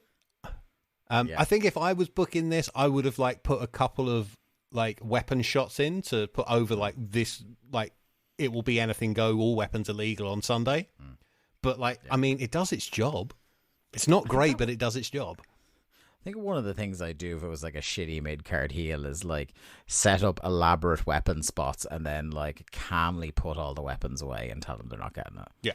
Like go to the extent of setting up the big pyramid of chairs or tables and like tease a spot and then go, nah. And just go and sit then, on the top. then make them all watch as I individually fold back up all the tables and place them neatly under the ring. You tell me that they wouldn't be coming for my blood in the crowds after that. Flair and the boys are here, who are referred to by Gene as the board of directors, and I kind of like that. In as much as my confessed love last week on the show of loving the League of Nations stable, the board of directors is a great name for this stable. Yeah. Even though I hate the stable in this case, they are no League of Nations, my friend. League of Nations is not a high bar, is it? No, and they can't even clear that. No. RPVP is up first. He says, "What are we doing here on Thunder? We came to plunder." Ha ha ha ha. He asks he says, "You wonder what we're doing here on Thunder," and I'm like, "I wonder what you're doing here on Thunder. I've been listening to this show since episode 1, and I know the stars very rarely show up on this show." And maybe that just goes to show how far Piper has fallen in terms of performance and people caring about him, that now he's a regular Thunder act. He then proceeds to cut what amounts to a massive babyface promo on Buff Bagwell, who is the babyface. Mm-hmm. He's going to run over Buff like the Crimson Tide to get a big pop. He says, I won't bite your ear off, I'll bite your whole head off. Yeah, he's really belittling him. Yeah, he says, bash at the beach, I'll bash you at the beach. And at that moment, I was very glad it wasn't called Bang at the Beach or a DDP promo. Oh, I mean, like, that man will bang people. Left, right, and centre. Loves a good bang. So Flair takes over on the mic. He says Asia wants to look under the kilt. He keeps insisting it. Yeah, wait till the match. He'll just be wearing his trunks. Yeah. Flair loses the blazer immediately. Calls himself the Presidente. Yes, I believe. Oh no, sorry, the Presidente. Yes, he doesn't say Presidente. He says Presidente. He calls. I did laugh at this. He calls gormless idiot David Flair Big Dave. Yes. You are neither Batista nor Big Bill, my friend. You don't get the big suffix. Nor Big Dave Ryan, prefix. in fact. No, absolutely not. There has never been less of a Big Dave. No, there's a shot of David where he looks like he's fallen asleep. Yeah. David Flair almost certainly is taller than me, almost certainly weighs more than me, and yet I still wouldn't refer to him as Big Dave. No. If we were standing side by side. No. Not a chance. He looks like he'd rather be literally anywhere else. Yeah. So it's going to be Dean versus Big Dave for the belt on Sunday. If they beat Malenko, Gene can have Asia. Yes. Disgusting. He also says if Dave wins, Piper will wear the kilt for him. Yeah. And then, like, I love that, like, this is, again, my favorite thing about this storyline with David Flair is that Flair can't come up with a way to get this guy over that doesn't involve him getting the shit kicked out of him for a while first.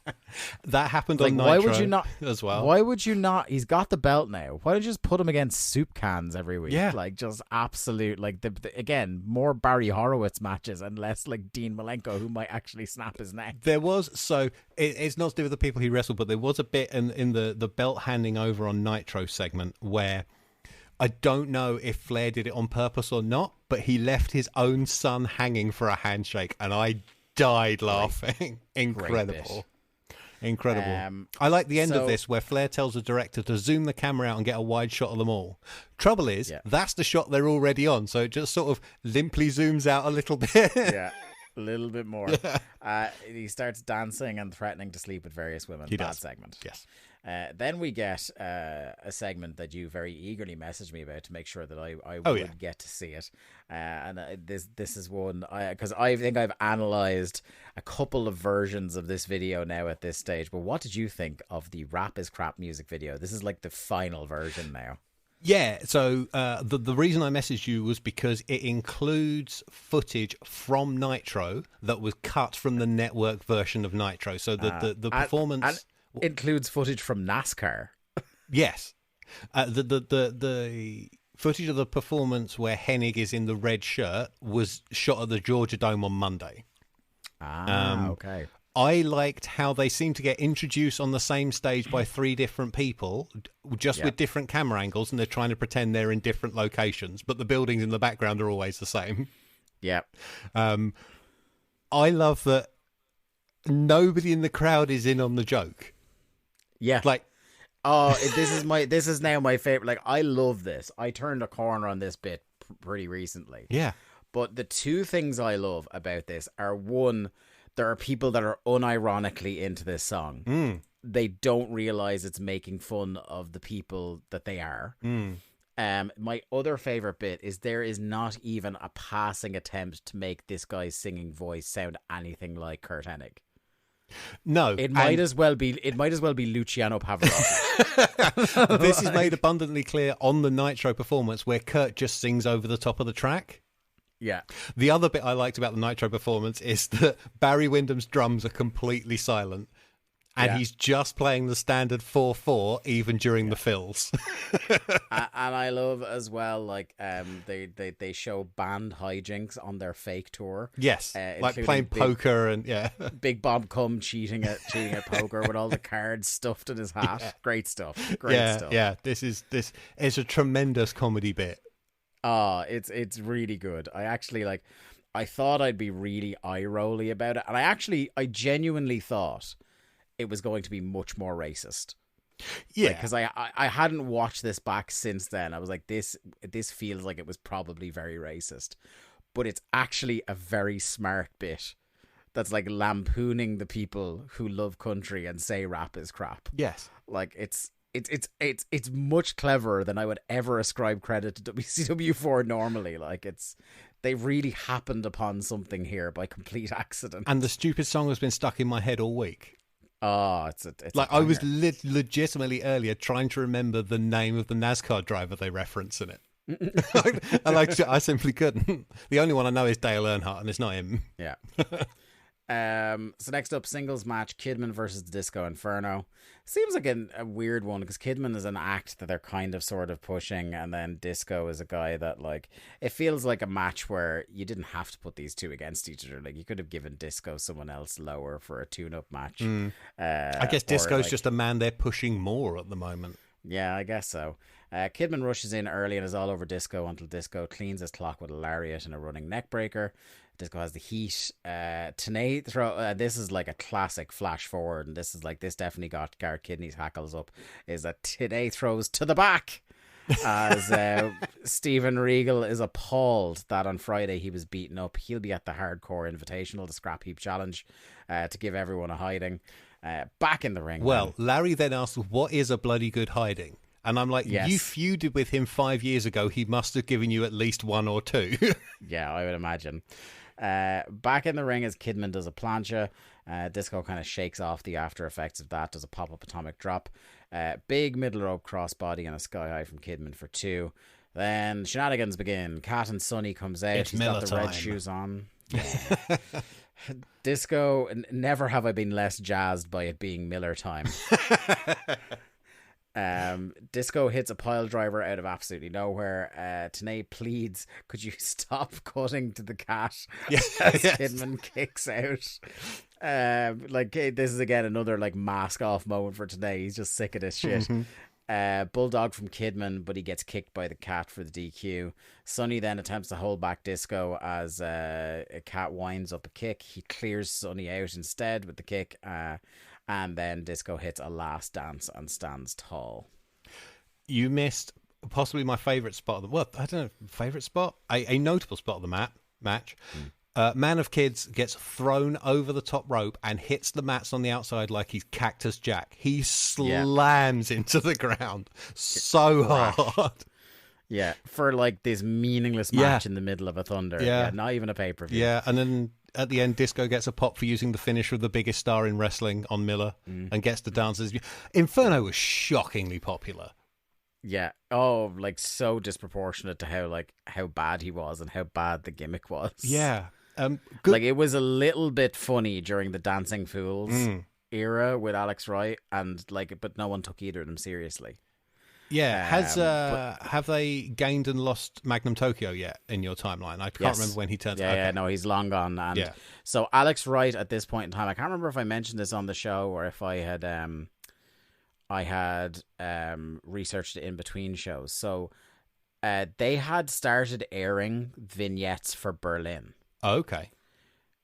But then Columbine happened. Oh.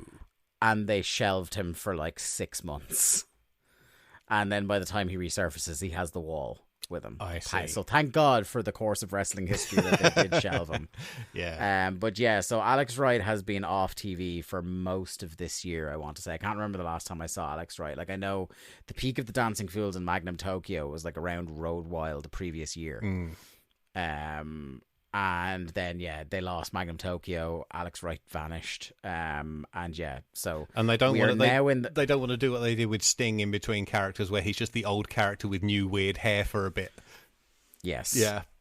We are now in the pre and post Berlin period because it was right around this time. I'm trying to look it up here as we're talking, and I probably will during the next segment here.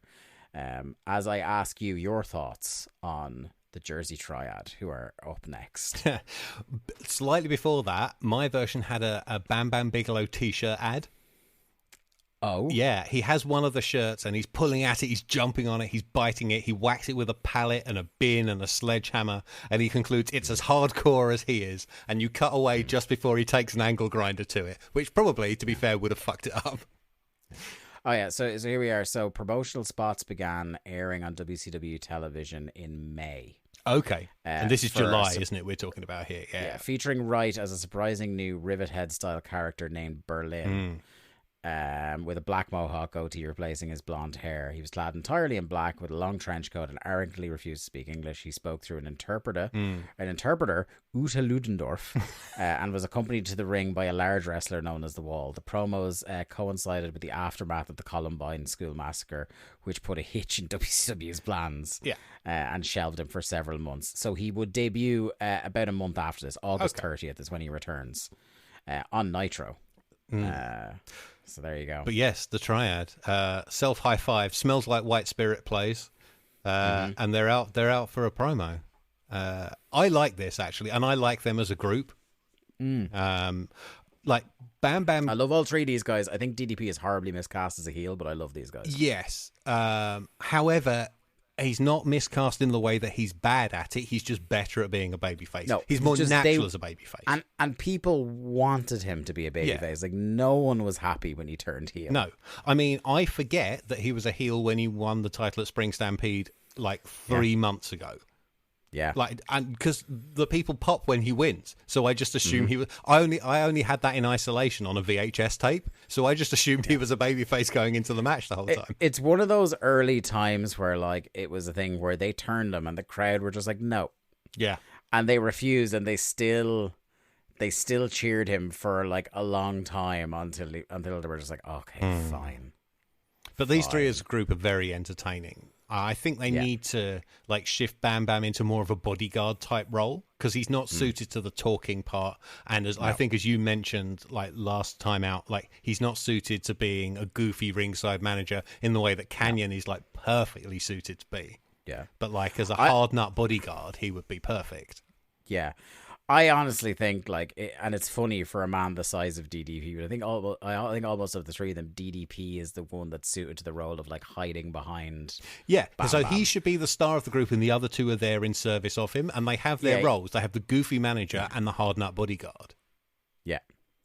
And like it's you have to get through the two of them to get to Paige. Yeah. Like that's how it should be. There was I was involved in booking a wrestling promotion for a short while, and there was a group of heels that we had, and the gimmick I said was, right, one of them, the one we're pegging as the star, if he gets in trouble, the others come to save him. If any of the others get in trouble, they save each other, but he doesn't come out.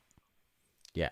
He is above them, and that's how you show it. And that's why they kind of do it with DDP in the match. Actually, after this, I think a little bit. Yeah. Yeah. But that is something that would seem like fairly straightforward psychology, but is so very rarely actually done. Yes. You know, especially in WCW of 1999. Yeah. The audio during the segment is fucking awful as well. Like Canyon. I'm glad it wasn't just my VHS rip. Canyon has a line I did not hear at all. No. No. It was very hard to hear any of this. So DDP says last week Saturn didn't beat him, and on Monday they didn't lose in a 6-man. He says Benoit cheated and the ref never counted 3. A huge moment of force feedback. DDP then pointing out that no one can keep track of the legal man when they show a replay from Nitro on the screen. That was very true. Really Having funny. seen that match start to finish, yeah. It's very funny. He's pointing out a thing that actually has been a problem in WCW for a long time, is that no one in matches keeps track of the legal man. Yeah. Really exposing the business there. Thanks, Paige. Yeah. They're putting the belts on the line on Sunday, which is funny because, like, again, for me, and it's just a little niggle, is like the heels shouldn't be valiantly putting up the belt unprompted. Do you know what I mean? It's like they should be forced into it, or have to, because like these guys are the number one contenders or whatever. The easy way to do it is to say we've been told we have to defend these on Sunday. Yeah, and for the first time on a show we've covered, they hit one of my favorite sign-off slogans. Yeah, I like this.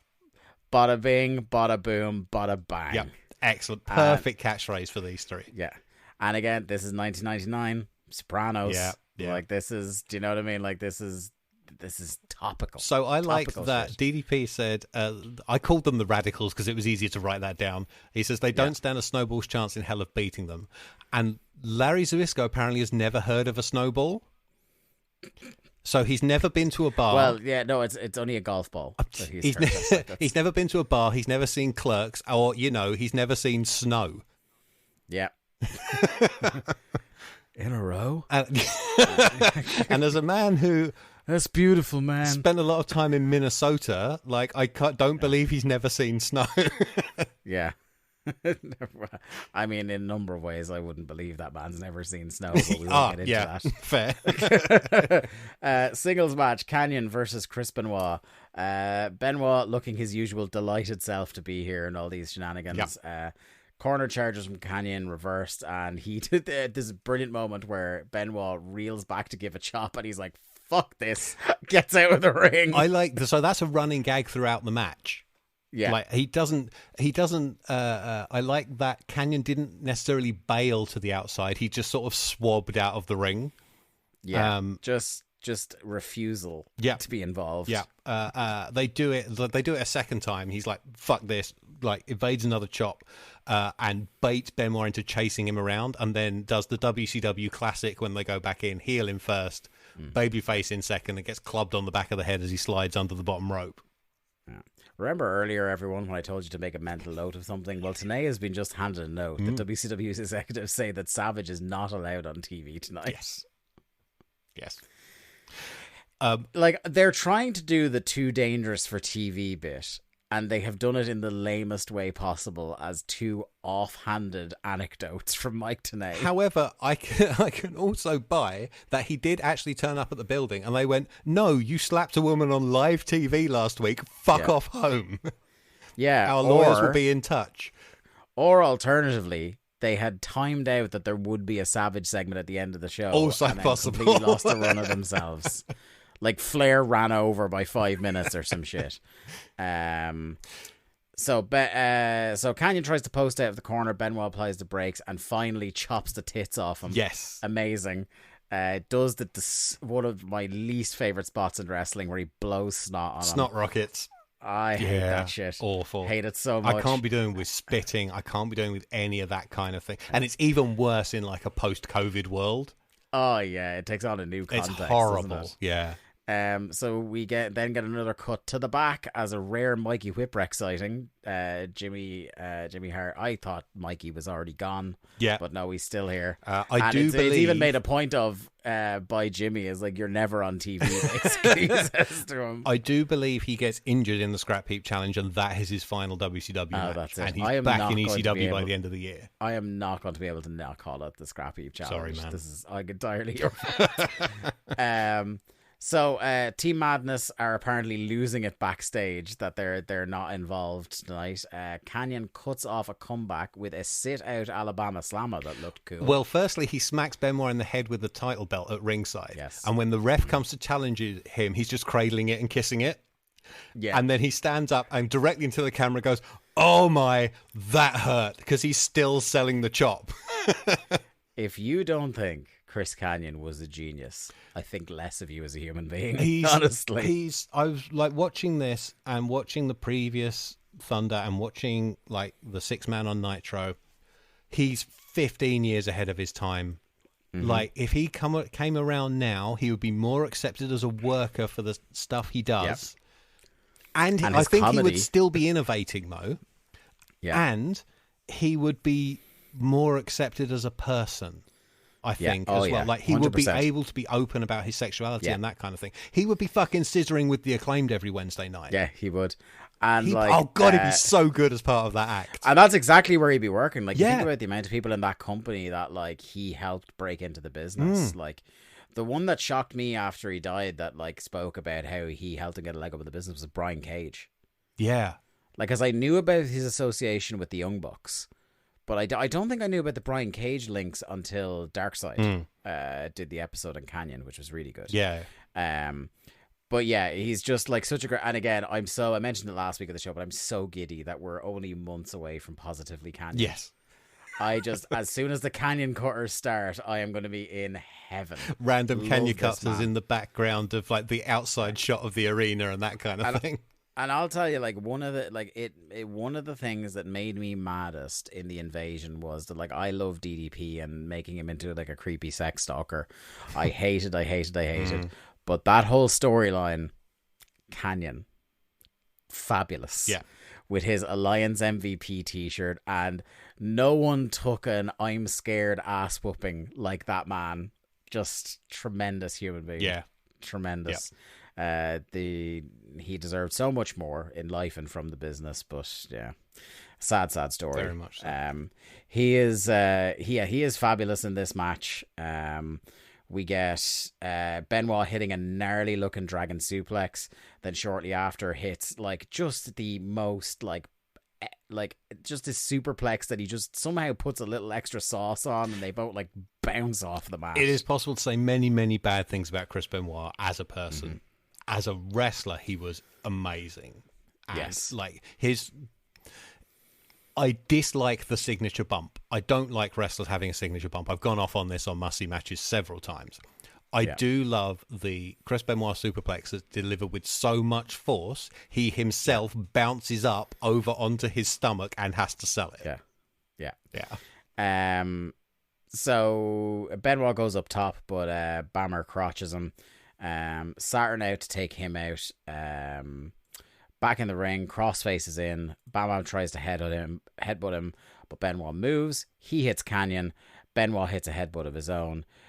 Paige, so while this cover happens, Paige does, like I've said on this show before, one of my favorite dumb tropes in wrestling is people being trapped and unable to get out of the ring. Yes. They're so scared they forget how to get in and out of the ring.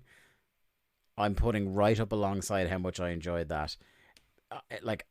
I very rarely recommend a moment or a match from Thunder, but if somebody can get a clip of Diamond Dallas Page getting tangled in the bottom rope trying to break up this pin unsuccessfully, I will sort you out as soon as we finish this call. It's a 10 out of 10 comedy performance. Yeah, I called it an absolute doofus heel masterclass in getting caught in the ropes. Superb and perfectly timed. These spots happening within 1 week, like there's a certain like comedy fraternity between this moment and the moment from the pay-per-view on Sunday where Swerve's hands get kicked off the ropes and he does the Wile E Coyote like just and I was even watching it. for it in the replays on Dynamite, like the amount of reps he gets in on that Scrabble. Oh, it's so good. It's proper Roadrunner. Like it's loved it. And there is that proper like cartoony comedy timing to it. Like it is a genius way to play off. Like he obviously leapt in with a bit too much enthusiasm and would have broken the count. So he's just like, he thought very quickly is like, what's the way to like not break up this count and look like a doofus heel in the process? And he absolutely nailed it. So he then hits a cutter on Benoit after the bell. He hits a cutter on the ref for no fucking reason. I don't know if the ref knew that was coming. Saturn then stomps on Page. Bam Bam squishes Saturn, and then we get the greetings cutter, as I call it. Diamonds from Asbury Park. Diamonds from Asbury Park is pretty good. That's like a lesser spotted Bond movie now. Yeah, it is. The triad stands tall. We then get our main event of the evening as Conan with B.A., Rey Mysterio Jr. and Swole face Kurt Hennig with Barry Windham, Big Bob Coleman and Kendall Windham. You did not get the clips of Goldberg's return on Nitro then? No, because I wrote this down. My very last note is, hey, remember we were supposed to see Goldberg returning? Yeah, I guess it's because it contains the Megadeth performance.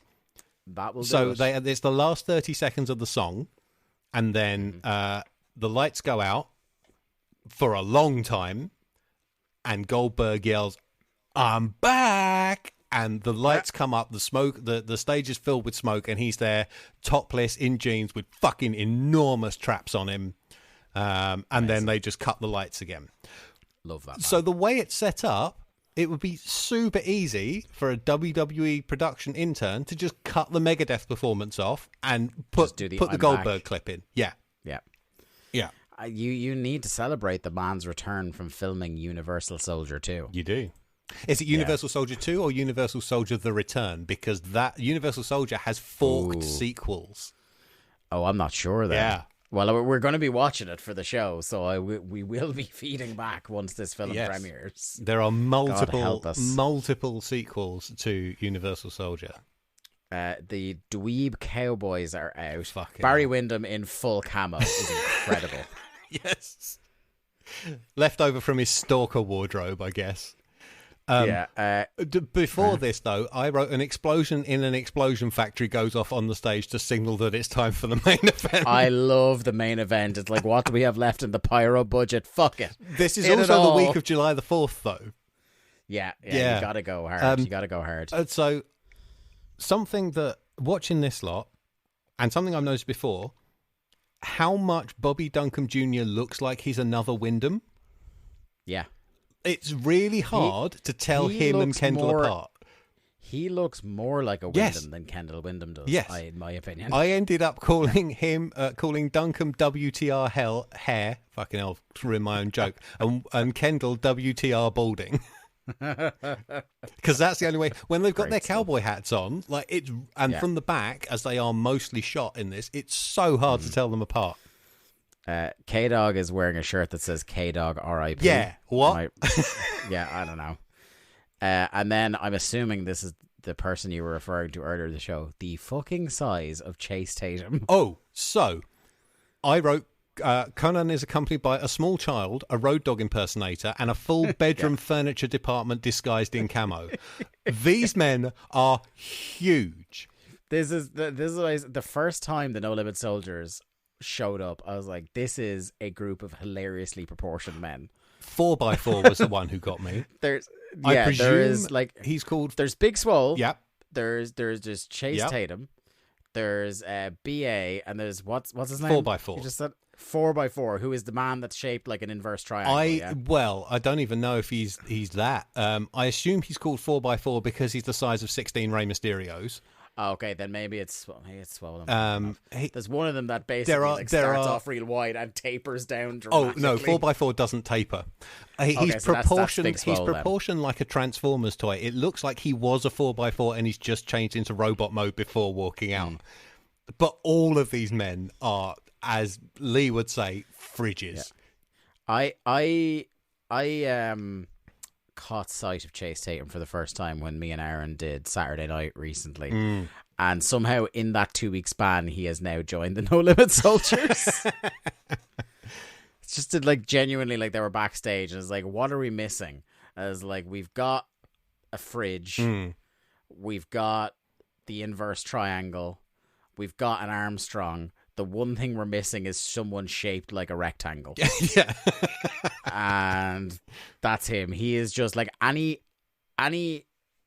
part of this man's anatomy that could be beefy was in fact as beefy as it could. Like, this is all the sliders on your Creator Wrestler up to 99. Yes. Apart from the head, which was at 3. Apart from the head. Yeah. Apart from the head and the hair. I would contend that all of these men carry much more meat than Al Green earlier.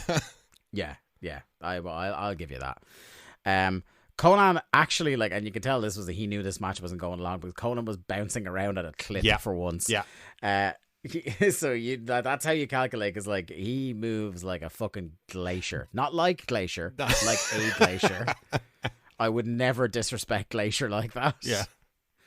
Yeah. So he hits a DDT.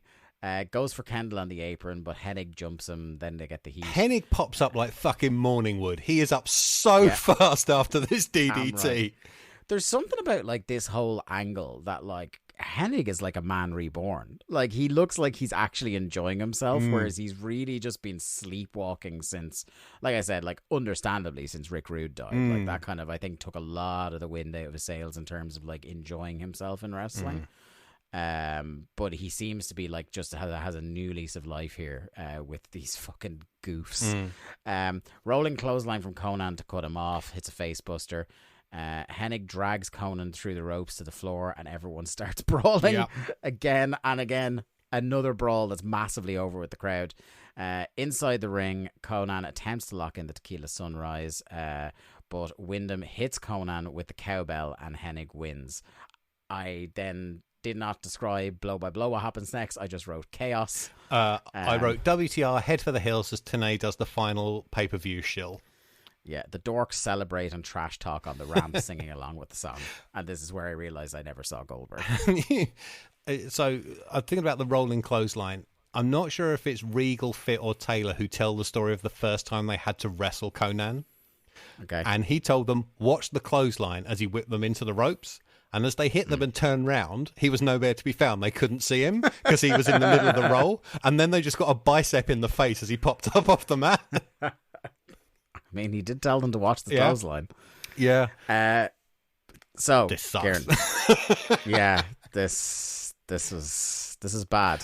To be honest, in terms of show structure, I'd have swapped this and the Benoit Canyon match over so the show ends on a good match. And Yeah. I would also argue that a company's world tag team title should be held in greater esteem than a bunch of goons fighting over music genres. Look, I'm just going to tell you is if you are hoping for any sort of prevalence to the world tag team titles, you are watching the wrong program. Well aware.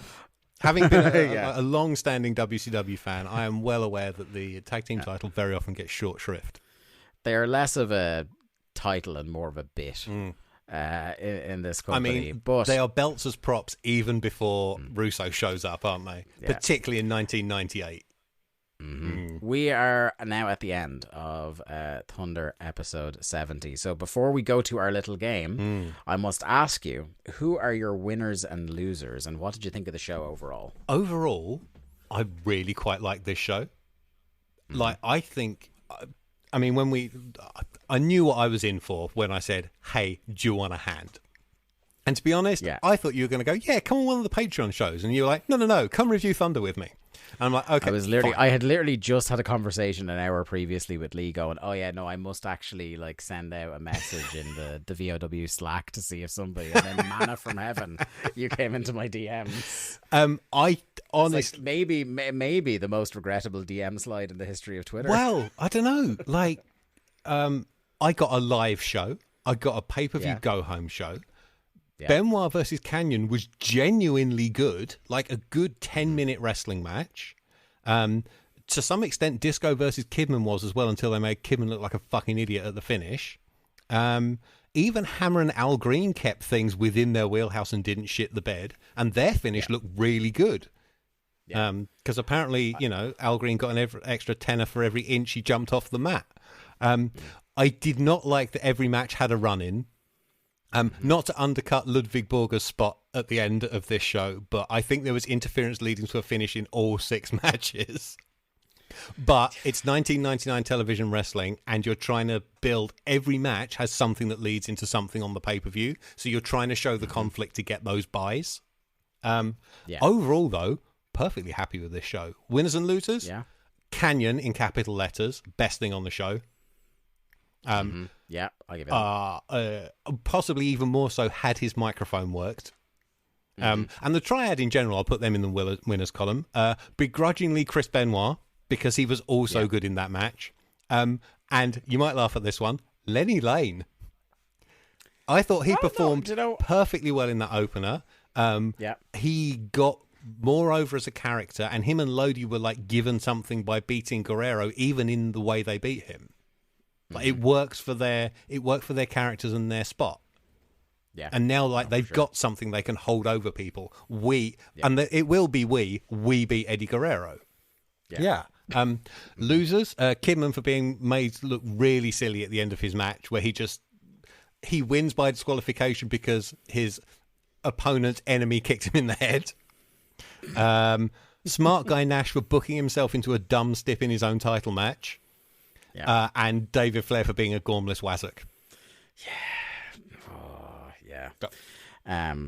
Before we get into the prediction game, I will say that the finish counter brought to you by Ludwig Borg, I was a bit more generous than you were in terms of what constituted leading directly to a finish. So we had 6 matches, 1 clean finish, 2 disqualifications, and 3 interference leading directly to a finish. It's still not a good booking sheet, though, is it? No.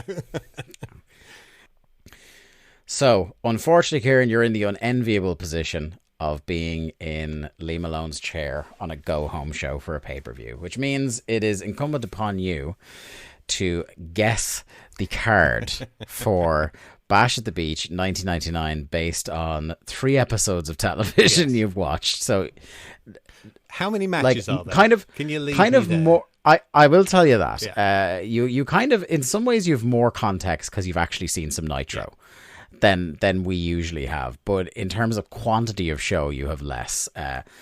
I will say there are 8 matches on this program. I might have them all then. Ooh. Okay. Well, I would like to tell you about the dark match, if I may. Go ahead, please. There is a dark match that, so there are dark matches in all these pay-per-views, but seldom are they do they seem to be recorded.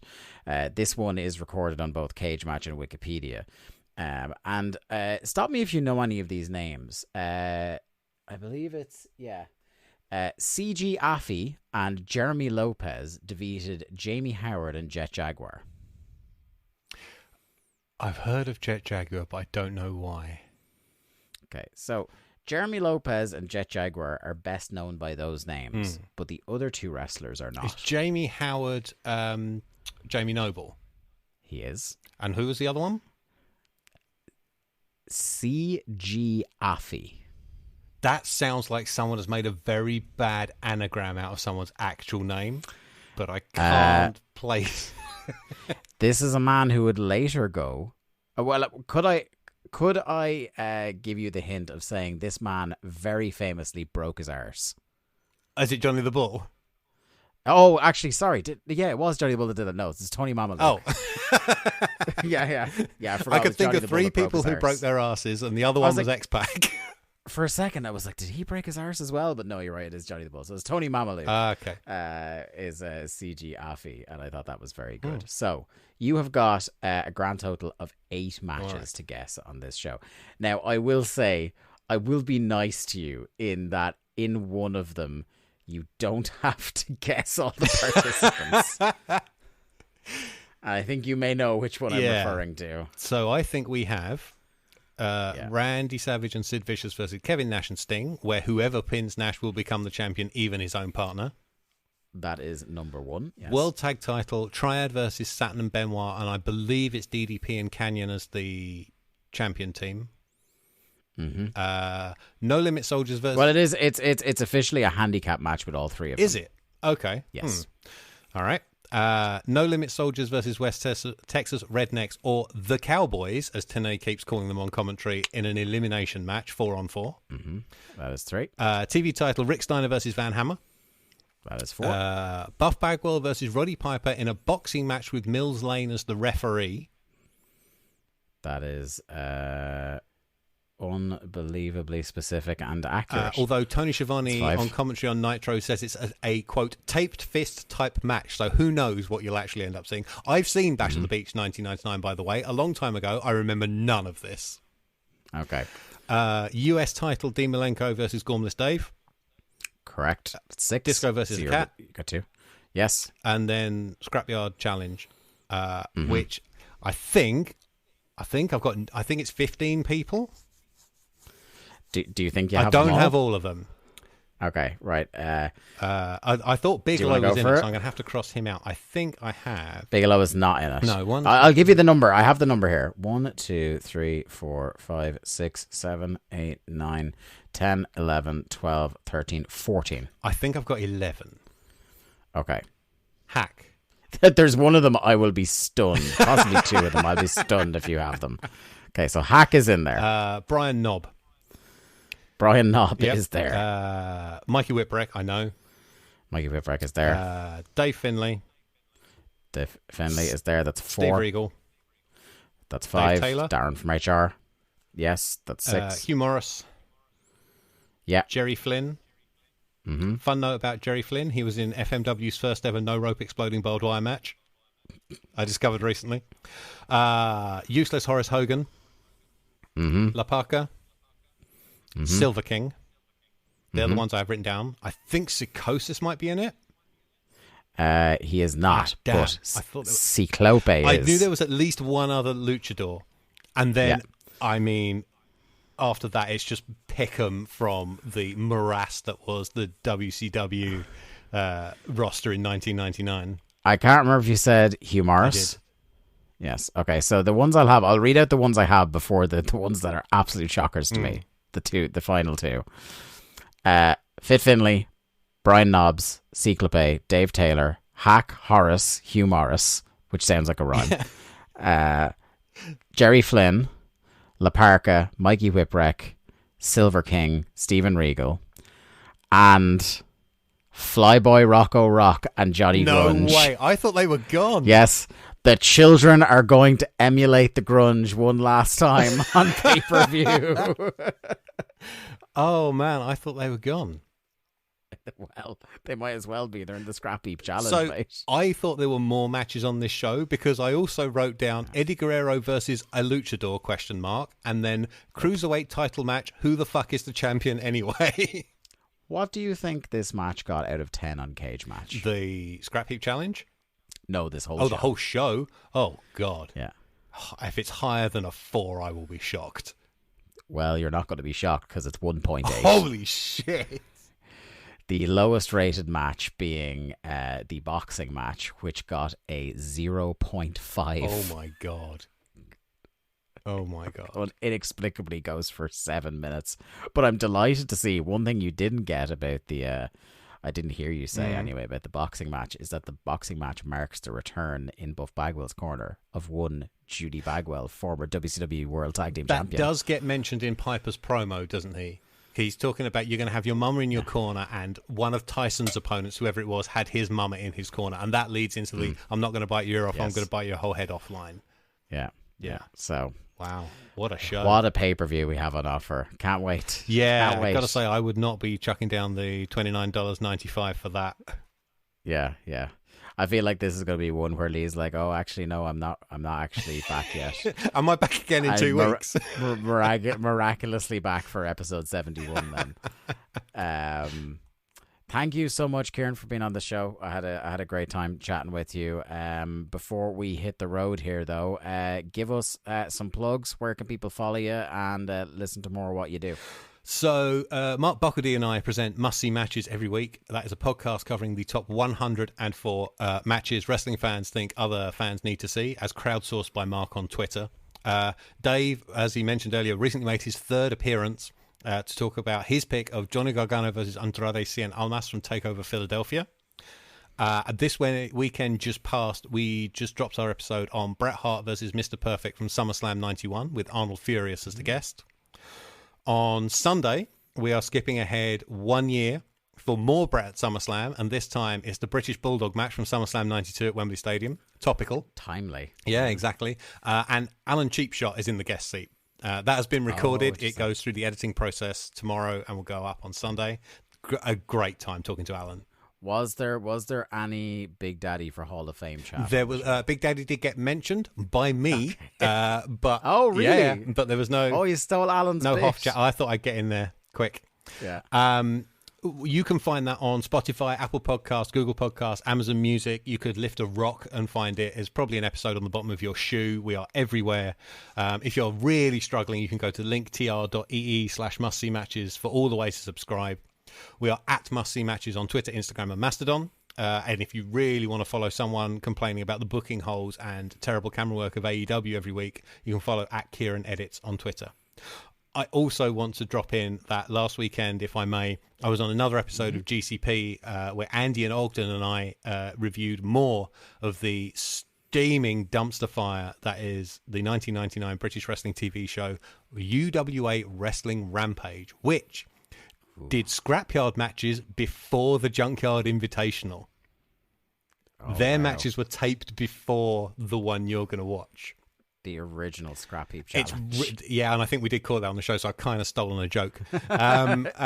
No, it's continuity. Yeah, it is. That's what it is. And it's real interesting, like noting the influence of this era of American wrestling television on the only British product that was on TV at the time. It is messy as fuck. So that show is available from all good podcast supermarkets as well, and can be found at GCP Podcast 1 on Twitter. I have called that part of my note the Excalibur bit. Yes, well, very, very expertly handled. Altogether. I can take the mask off now. Yeah, thank you so much, Kieran, for joining us. I'm sure we'll have you back on again at some stage. it was a great chat. Tremendous fun. And it helped me get through what in fairness, wasn't one of the worst episodes of Thunder we've ever seen. It was perfectly watchable. So, thanks to everybody for listening. We'll see you again in 2 weeks on the free feed, 1 week on the Patreon feed at largemanapears.com. Bye bye. Be safe. Thanks everyone for listening to another episode of Days of Thunder. Days of Thunder was produced by Lee Malone and edited by me, Dave Ryan. To keep up to date with the show and find all the ways to listen to us, you can follow us on Twitter at WCW Thunderpod, or click the Linktree link in our Twitter bio or in the show notes. I am at the Day to Dave on Twitter, and Lee is at Malone_713. Days of Thunder is a part of the Voices of Wrestling podcast network. Follow the VOW network anywhere good podcasts are sold for more fine podcasts than you can shake a stick at. Thanks.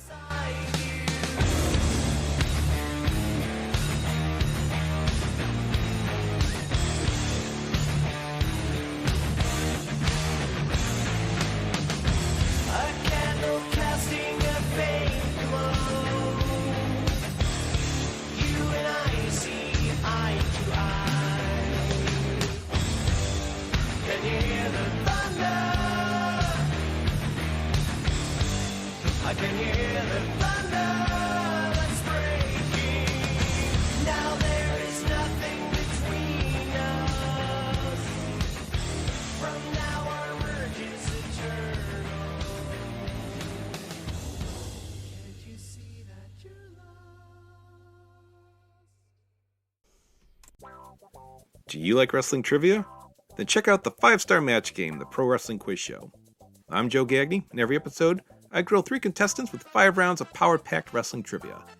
We have over 30 evergreen episodes in the archives covering WWE, AEW, Japan, Mexico, and much, much, much, much more. Play along at home and check it out today. Hello there, everybody. It's me, Garrett Kidney, the co-host of You've Got to Be Kidding Me on the Voices of Wrestling Podcasting Network. And I am Liam Jones, my full name, and I'm also a part of the Voices of Wrestling Podcasting Network as a co-host for You've Got to Be Kidding Me. We are a TNA history podcast that covers TNA 1 month at a time. We cover all the drama, all the matches, all the Vince Russo nonsense you could ever want in your life. Have you heard of TNA? I bet you have, but would it be funnier if 2 people made jokes over it the whole time? Probably. So if that sounds like fun to you, check it out on this very Voices of Wrestling Podcasting Network, and Liam will do bits and whatnot.